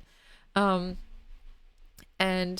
the part about the marine iguana was quite funny because it's like the only reason the queer was able to correct the professor about where it's from is because like they were literally reading a book at that moment about the thing they were talking about. So it was like this happy accident essentially, even though the professor thought they were just being like one-upped randomly by the queer. They were actually just like, it was the right place, right time type beat, which was like, if the professor had actually allowed the queer to explain, they might have felt a little bit less humiliated, but they kind of did it to themselves. And so, yeah, this was a very fun little story. It's like, it's something that I was not really used to writing because it's very sparse and like, again, not having any pronouns like he or she because I wanted it to be open-ended. was very tricky because so many times I wanted to be like, oh, he grabbed the vase or whatever. But I was like, oh, actually, no, I have to be a little bit more removed than that. And it kind of also mirrored some of those like religious styles of writing that you see. Um, and so, yeah, the bucket hat was very sweet. I felt like, how would someone show their affection if they're a little bit like, if they had a bit of a tough exterior and they didn't want to be so mushy on the outside? It's like you just put a hat on someone so they don't get burnt, and the person with the hat would just tolerate it because, they want to make the other person happy. So it's like it goes both ways. Yeah, you wear a bucket hat. That's exactly right. And so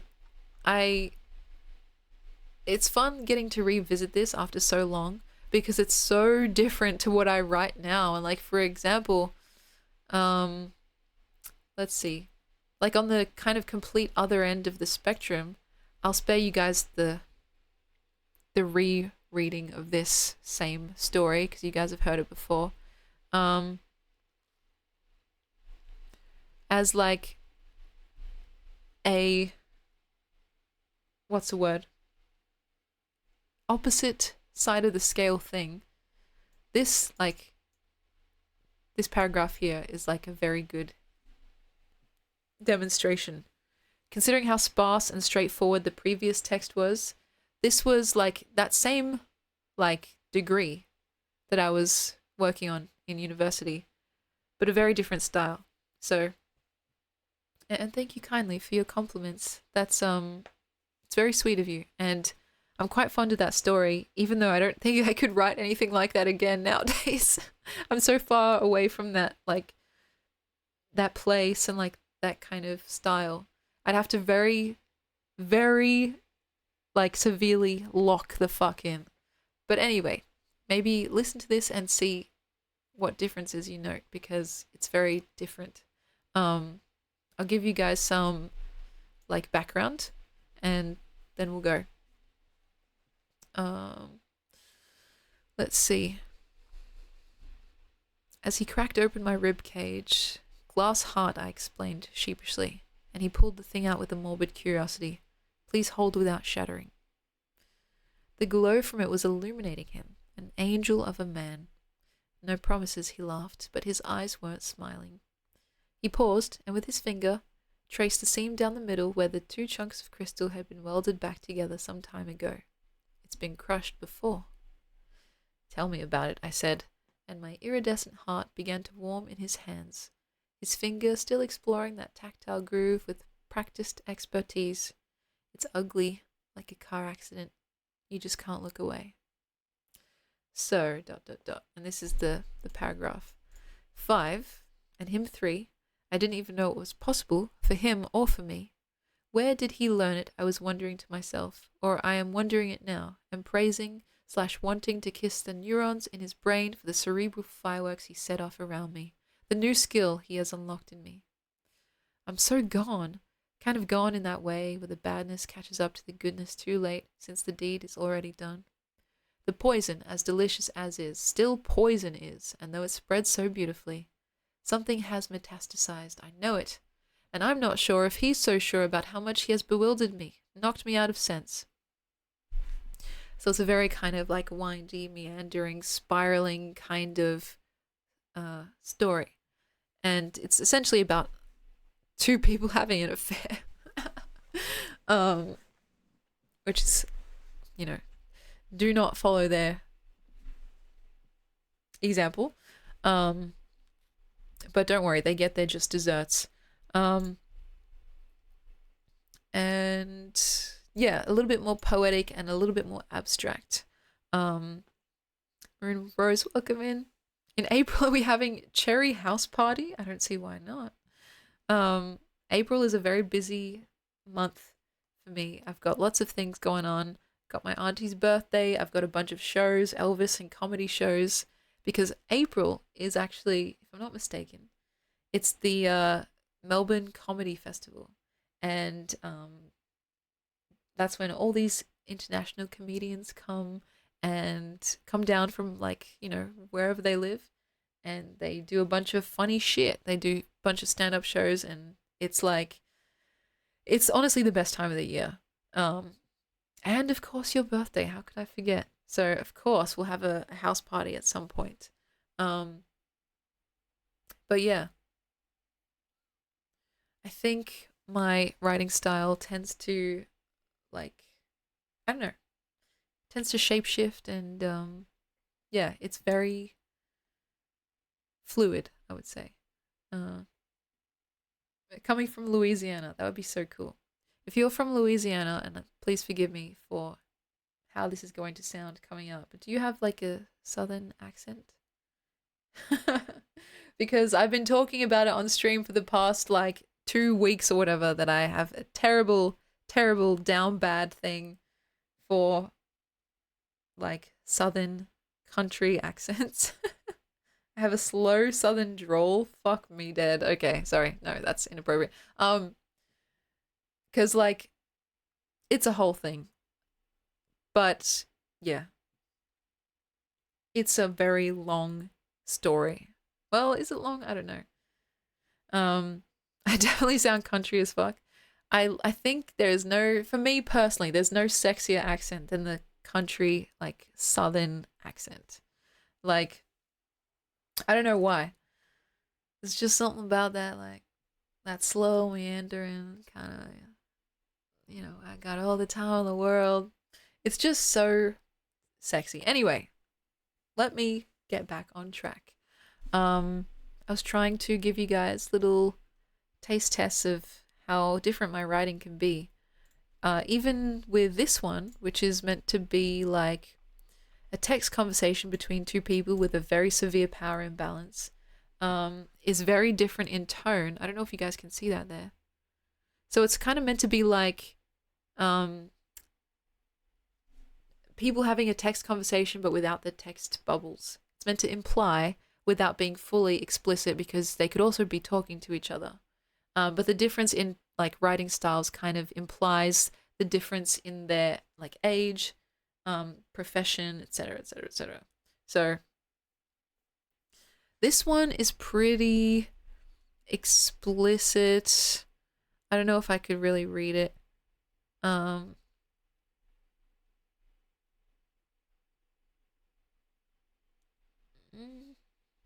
Maybe. And it's kind of like this is also for university. Did I explain what it was about? No, just the warnings. Um, it makes me want to hear it more. I think it's okay. Let me be real with you guys. When it comes to my own work, I try and be as like realistic as possible without being like falsely modest. So if I say something is bad, I genuinely think it's bad when I'm talking about my own work. And when I say it's good, I genuinely think it's good. I think the past few things that I've read to you guys, including this, are well written. The reason for that is because I spent weeks in university, like writing these, editing these, getting like my peers to tear it down and help me rewrite it again. Um, and so I'm kind of cherry picking here, getting to show you guys stuff that has been through the ringer and been through a very rigorous process of like elimination, essentially. Um, the thing is, in terms of how much I write versus how much I'm happy with, I swear to you guys, I probably am happy with 50% of what I write, and I publish about 10% of what I write. If that kind of helps put it into perspective. The rest of it I fucking hate and would probably, if I could, throw it into a bonfire, never to be seen again. But I have this weird thing where I just like hoard all my writing in case it can be like utilized later or transformed in some way. Um, and so, yeah, it was like, this is intense and there's warnings here because, of course, submitting to university, you want to cover your bases. But I think it's genuinely well written and, you know, sometimes I'm a bit wary of the fact that if someone were to be uncharitable, they might not see the like explicitness as necessary. They might think it as gratuitous. Um, but if you guys would like me to read it to you guys, I just want to say, like, it's intense and there's swearing, there's rude words, there's sexual references. Um, but again, this was something that I was writing and submitting for school and ended up getting decent enough mark for. Um, though I think at the time you kind of like say to yourself, "Oh God, I hope this goes over well." You know what I mean? Because considering the first line is "Where is it, you fucking bitch?" It's like you just hope and pray that your markers or your teachers or whatever get what you're trying to do. You know what I mean? Because if they don't, you're in for a world of pain. Get sent to the principal's office.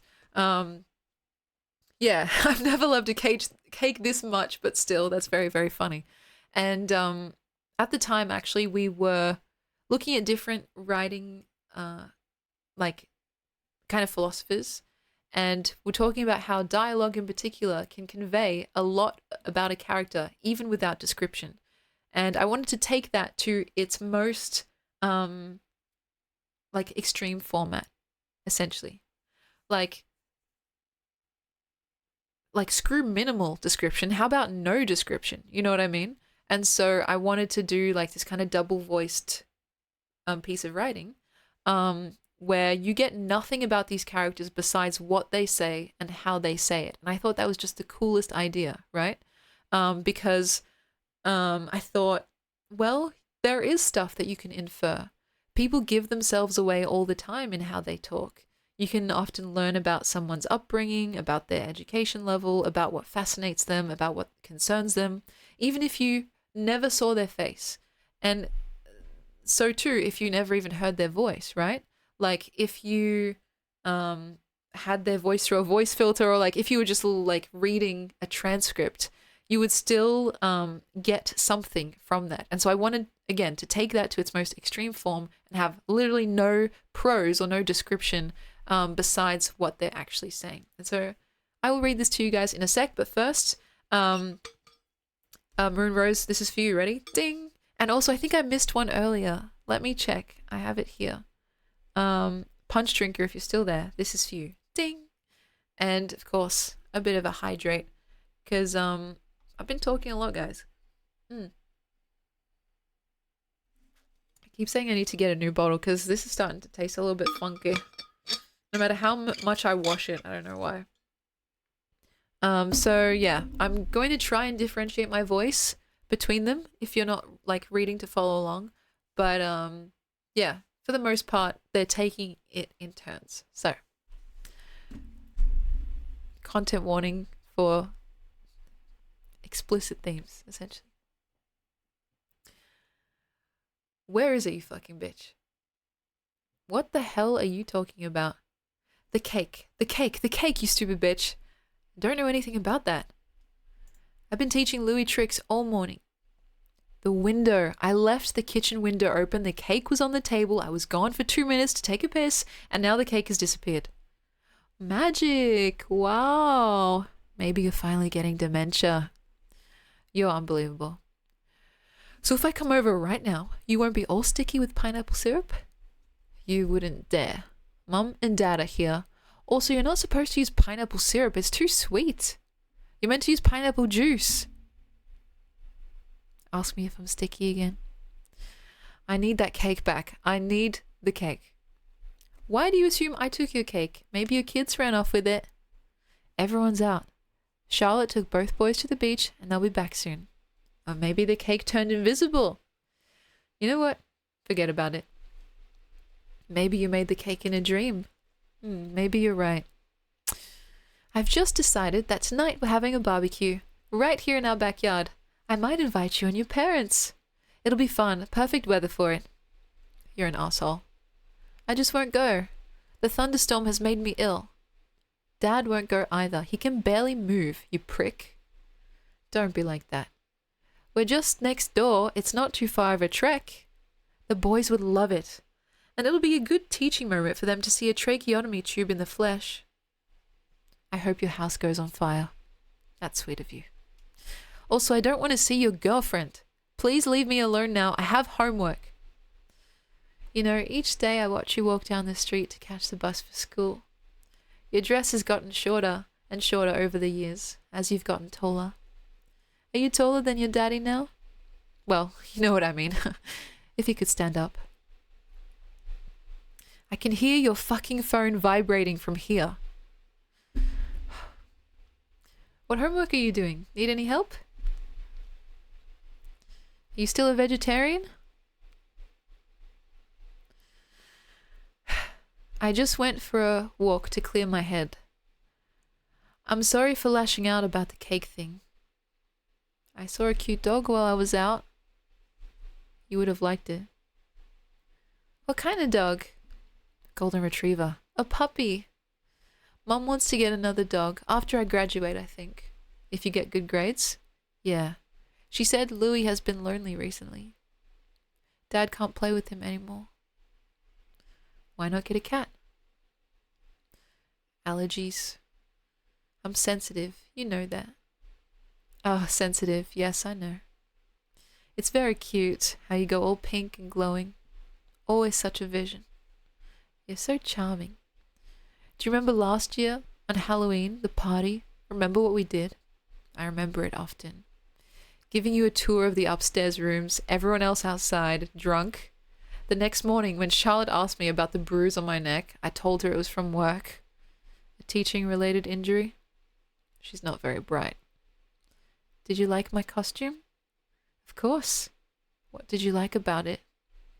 I loved your cape, your basket, your heels. I couldn't pick what to wear. Felt silly as the only one not dressed up. I think you dressed up as a human. Ha ha. I got some more magazines delivered today. Did you want to have a look? I don't know. And I think Charlotte has some dresses that don't fit her anymore. You can have them if you come over. She won't mind. The blue one.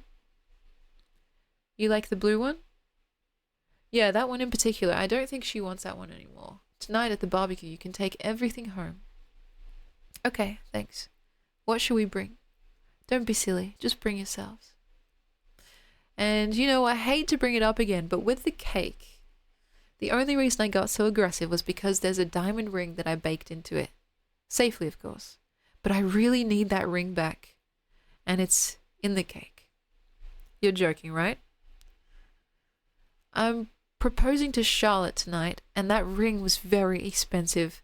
I won't be upset if you took the cake. You can tell me that you took the cake.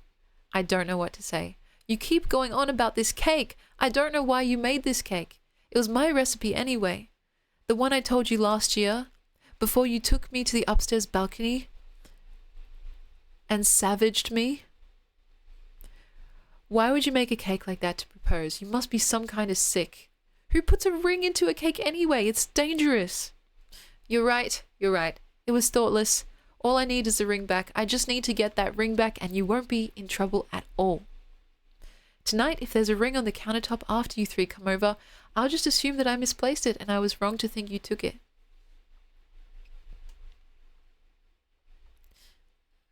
Louis ate it.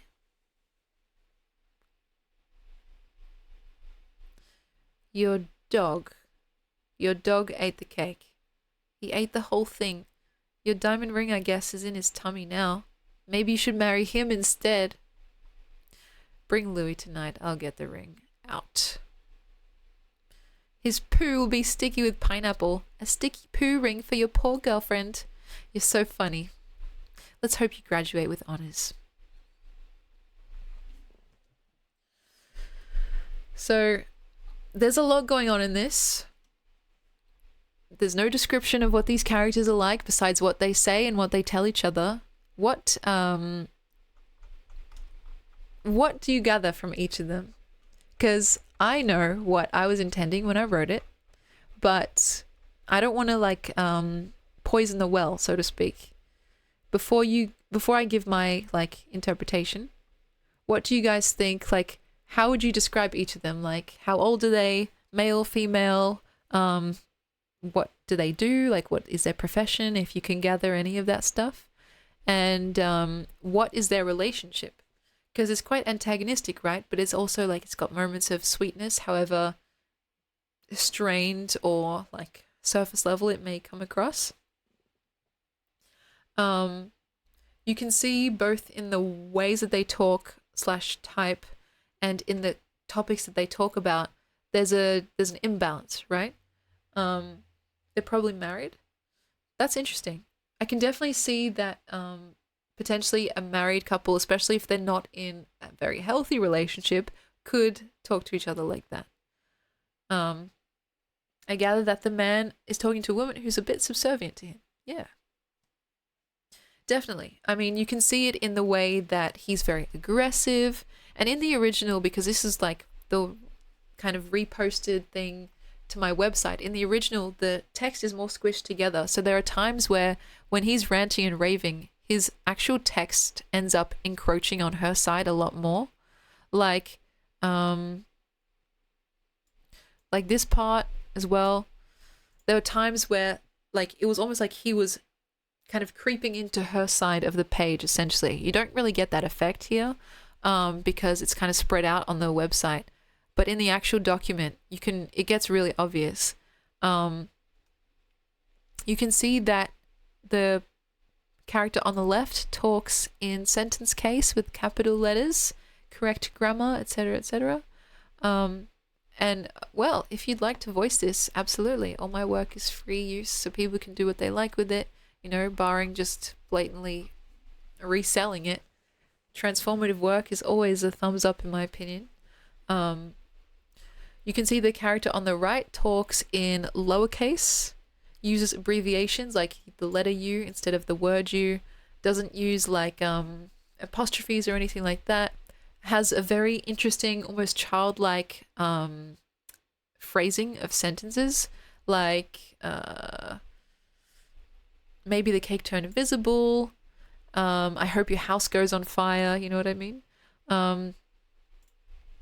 There's also the implication that the right hand character's father is like very ill, considering the fact that he can't stand up anymore, and the like little jab from the left hand character saying, oh, it'll be good for them to see a tracheotomy tube in the flesh, right? Like, which is one of those things that smokers get when they can't breathe like properly for themselves anymore. So there's obviously antagonistic undertones here, right? Yeah, and the dad also can't play with Louis the dog anymore, which is quite sad. Also, the implication of whatever the left-hand character is going to do with the dog that ate the cake, because the character on the right is saying, oh, mum wants to get another dog after I graduate if I get good grades, right? And right at the end, the last thing that the left-hand character says is, let's hope you graduate with honors, because it's implied they're going to do something quite heinous to the dog to get the ring out, whether it's to like carve him up or something along those lines. It's also implied that the character on the right is quite young, because of what they say about, where was it? Like, every year I see you walking to the bus to go to school and your dress gets shorter and shorter as you've gotten taller. Yeah, they are very, like, they're infantilized, but also just quite young anyway. And so continuously jabbing the character about their dad's like sickness. Yes, it's very like groomer-ish. You can see it in full force, and especially how it's implied that the character on the left is also a teacher, because when the wife asks about the bruise, which is implied to be a hickey, they say it's from work. The character on the right says, from work, like from teaching. How would you get a hickey from teaching? And their response is, well, she's not very bright, is she? And so you start to see like these pieces get put together slowly but surely, and it's not very explicit and it's not doled out all at once, but in little drips and drops, it puts together this idea of a relationship, and in all its kind of horrific glory, so to speak. And it's implied that they're neighbors, just from the fact that they're saying they live next door, to get real obvious about it. And the fact that they see each other often, like Halloween parties and stuff like that.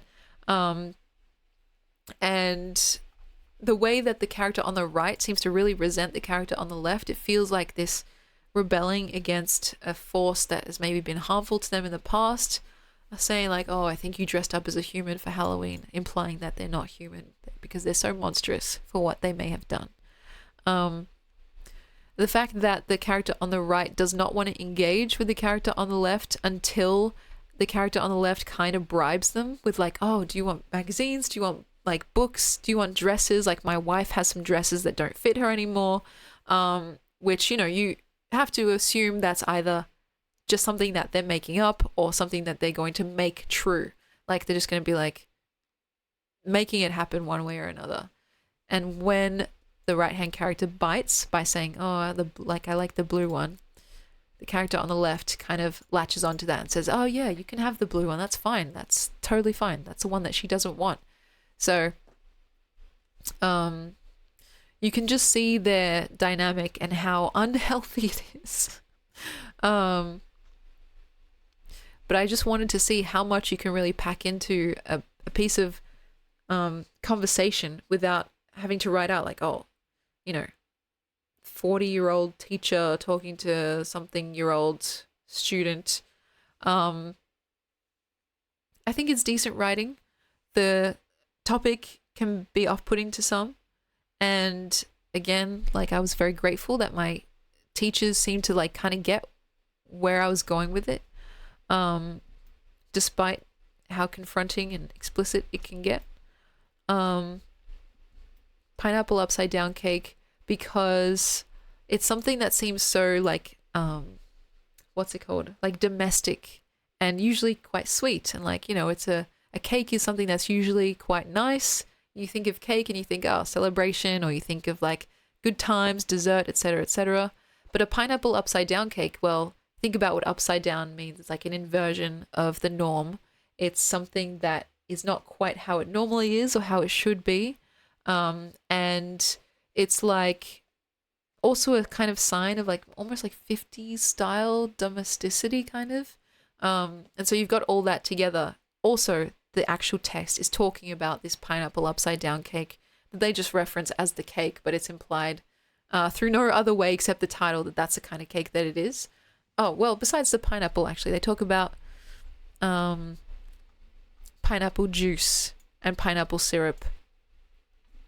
And so, yeah, it's like this thing that usually is like a fun thing or a cause for a celebration turned into something monstrous and ugly. It's upside down, essentially. And yeah, you can see the fluctuations of power, because there are times where the character on the left is really aggressive and like saying like, you know, calling the character on the right a bitch and everything like that. But really the character on the right has most of the power, especially towards the middle where they're not responding. And the character on the left is just like talking to no one, essentially. Like on this whole side here, they're trying to find anything that will like get them to respond. Like, are you still a vegetarian? They finally apologize. And then it was the reference to a cute dog. It's like this moment of levity that actually reels the other character back in. And that was actually a piece of advice that I got from, I think, one of either my writing like peers in the class or one of my teachers. Yes, it's a sociopathic attempt to win. That is a fantastic and very accurate way to describe that, because it's like they're grasping at anything, whether it's polite, whether it's nice, whether it's mean, whether it's cruel, because all they're trying to get is a response. And so that's why like at first it's kind of like menacing, like your dress has gotten shorter and shorter. Are you taller than your daddy now? If he could stand up. I can hear your phone vibrating from here, like emphasizing how close they really are, considering they're neighbors and maybe the walls aren't that thick. Also, like, that changes tact to be like, oh, do you need any help with your homework? See, maybe that will get them to respond. Are you still a vegetarian? Thinking about the party or the barbecue that they're setting up. And then finally apologizing. And then finally, even after that, being like latching on to what they know about this character, that they like their dog Louie, and so maybe bringing up another cute dog will be like soft and gentle enough to reel them back in, and it works. Whether or not this is true is up to interpretation. Personally, I think because this is such a sociopathic grab bag of anything that will work, I'm inclined to believe that this is just made up. And K dude, you're absolutely right. A pineapple is spiky in its natural state. That is very, very true, and actually very delightful, because I didn't realize that until just now. It's also worth mentioning that pineapple, I actually have a fucking pineapple in the fridge that I've been dying to chop up and eat, but I've been too lazy to actually chop it up. There are certain like acids and proteins or whatever it's called, don't quote me on this, in pineapple, that if you eat too much, it will actually start to eat you back. Like it will start to like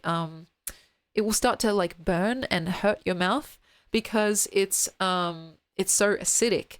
And there's also something to be said about that as a metaphor for their relationship. They're obviously terrible for each other, and in fact it's probably barely even legal, to be honest, the way that they're interacting, considering that it's implied the right-hand character is doing homework, is going to school, is wearing a school dress, still lives with their parents. You can tell that this is quite a young character, right? The character on the left is older, is in a serious relationship with kids. It's implied that they're not married because, you know, he put the ring into the cake. So maybe this is like a step-dad situation or something like that. But old enough to be in a relationship like that, right? So it's implied that this relationship is quite literally toxic from the very beginning, you know, and somehow they've found themselves tangled up in it. Yeah, a dude with a wife talking to a schoolgirl. It's crazy, right? And a teacher as well. So you have these multiple layers going on. It is straight up predatory, I agree. But it's crazy, right? Because it's only until you get to the very end of the text that you realize just what has happened. Once you put all the pieces together, like you see the little offhand remarks that each of them make, then you kind of hit with that realization like, oh shit, that's what they were talking about. And yeah, it's like, even though it starts off so aggressive and strong, you don't realize the full extent of the actual horror being the fact of the not so aggressive parts, if that makes sense. It's quite like the opposite. Like the romantic and loving part is actually the issue, because you should not be romantic and loving with someone if you're like a married or about to be married dude with kids and a teacher, and you're talking to a schoolgirl. And so it was interesting to me to try and put something that fucked up and toxic into a very, very sparse landscape with a severe economy of language.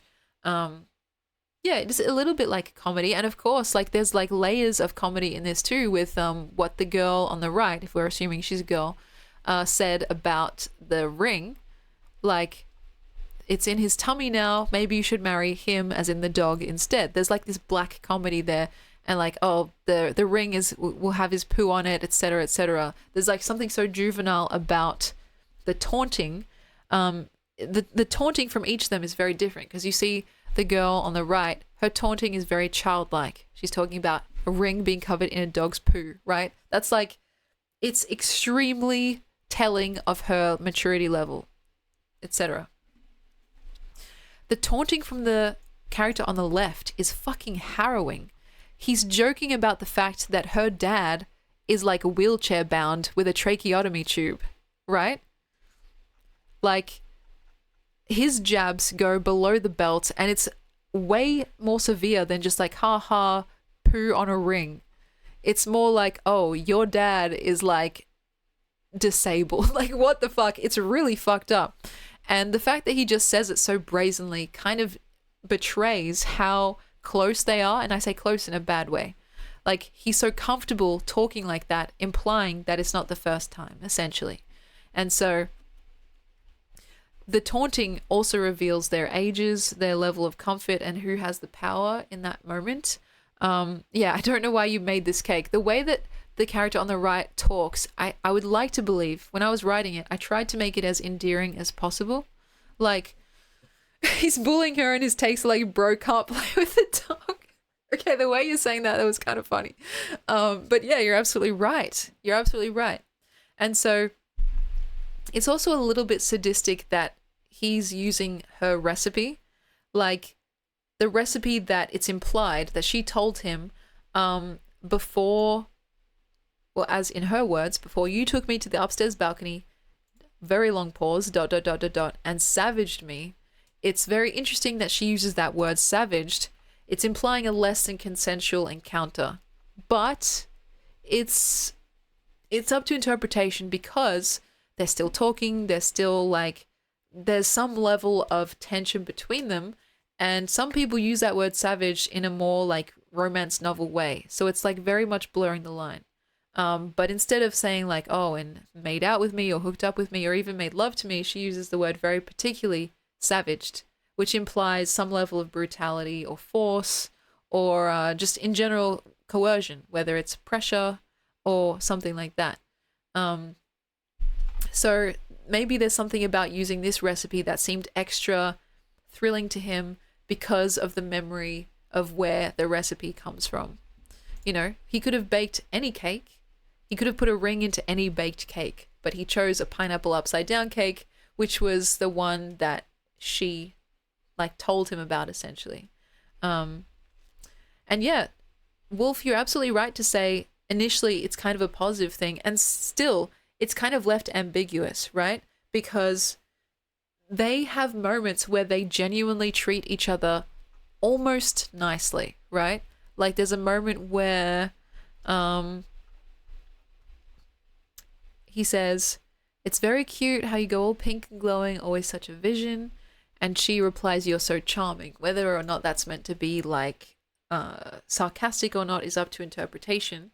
Um, but there's like moments where I think the fact that she can't actually fully extricate herself from the situation does imply that there are some lingering feelings, you know? Yeah, she is vulnerable.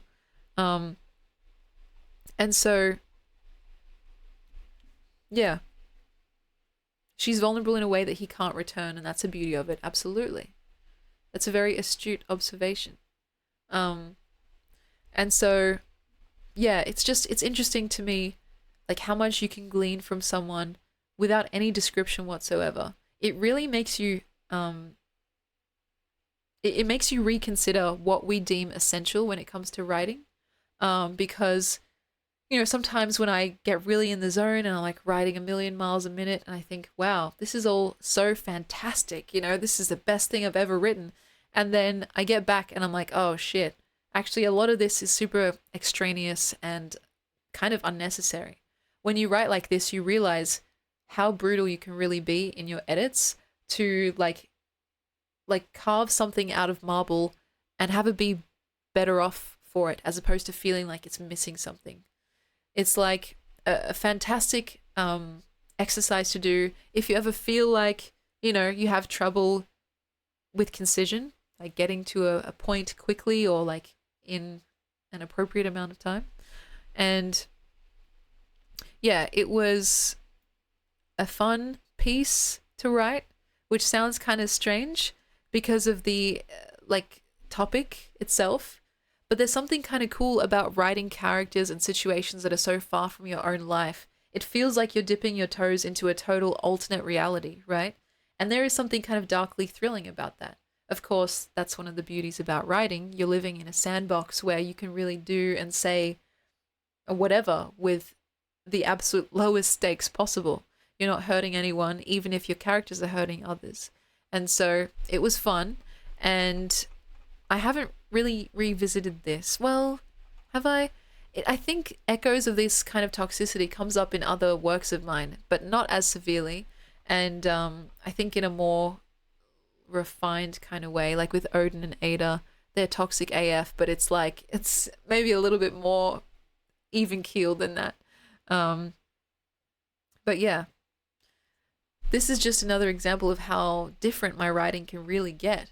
And I think I like that chameleon effect, if you want to call it that, because I think I get bored when I write the same thing for too long. And so even when it comes to like this novel that I'm writing, I often take breaks and just write random other stuff, like whether it's like silly little poems or even just like, you know, a a random philosophizing on a topic that interests me at that time.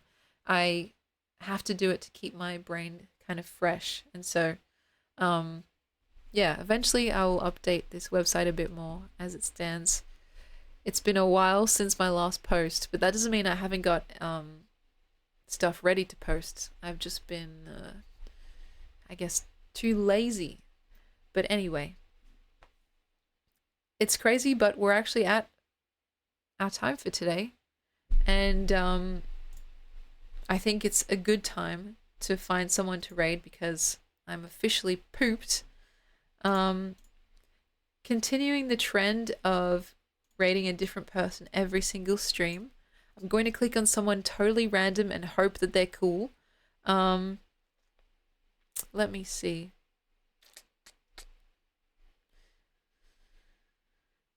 Unless, oh, Mr. Redcastle, you have a rec. Please, let me have it.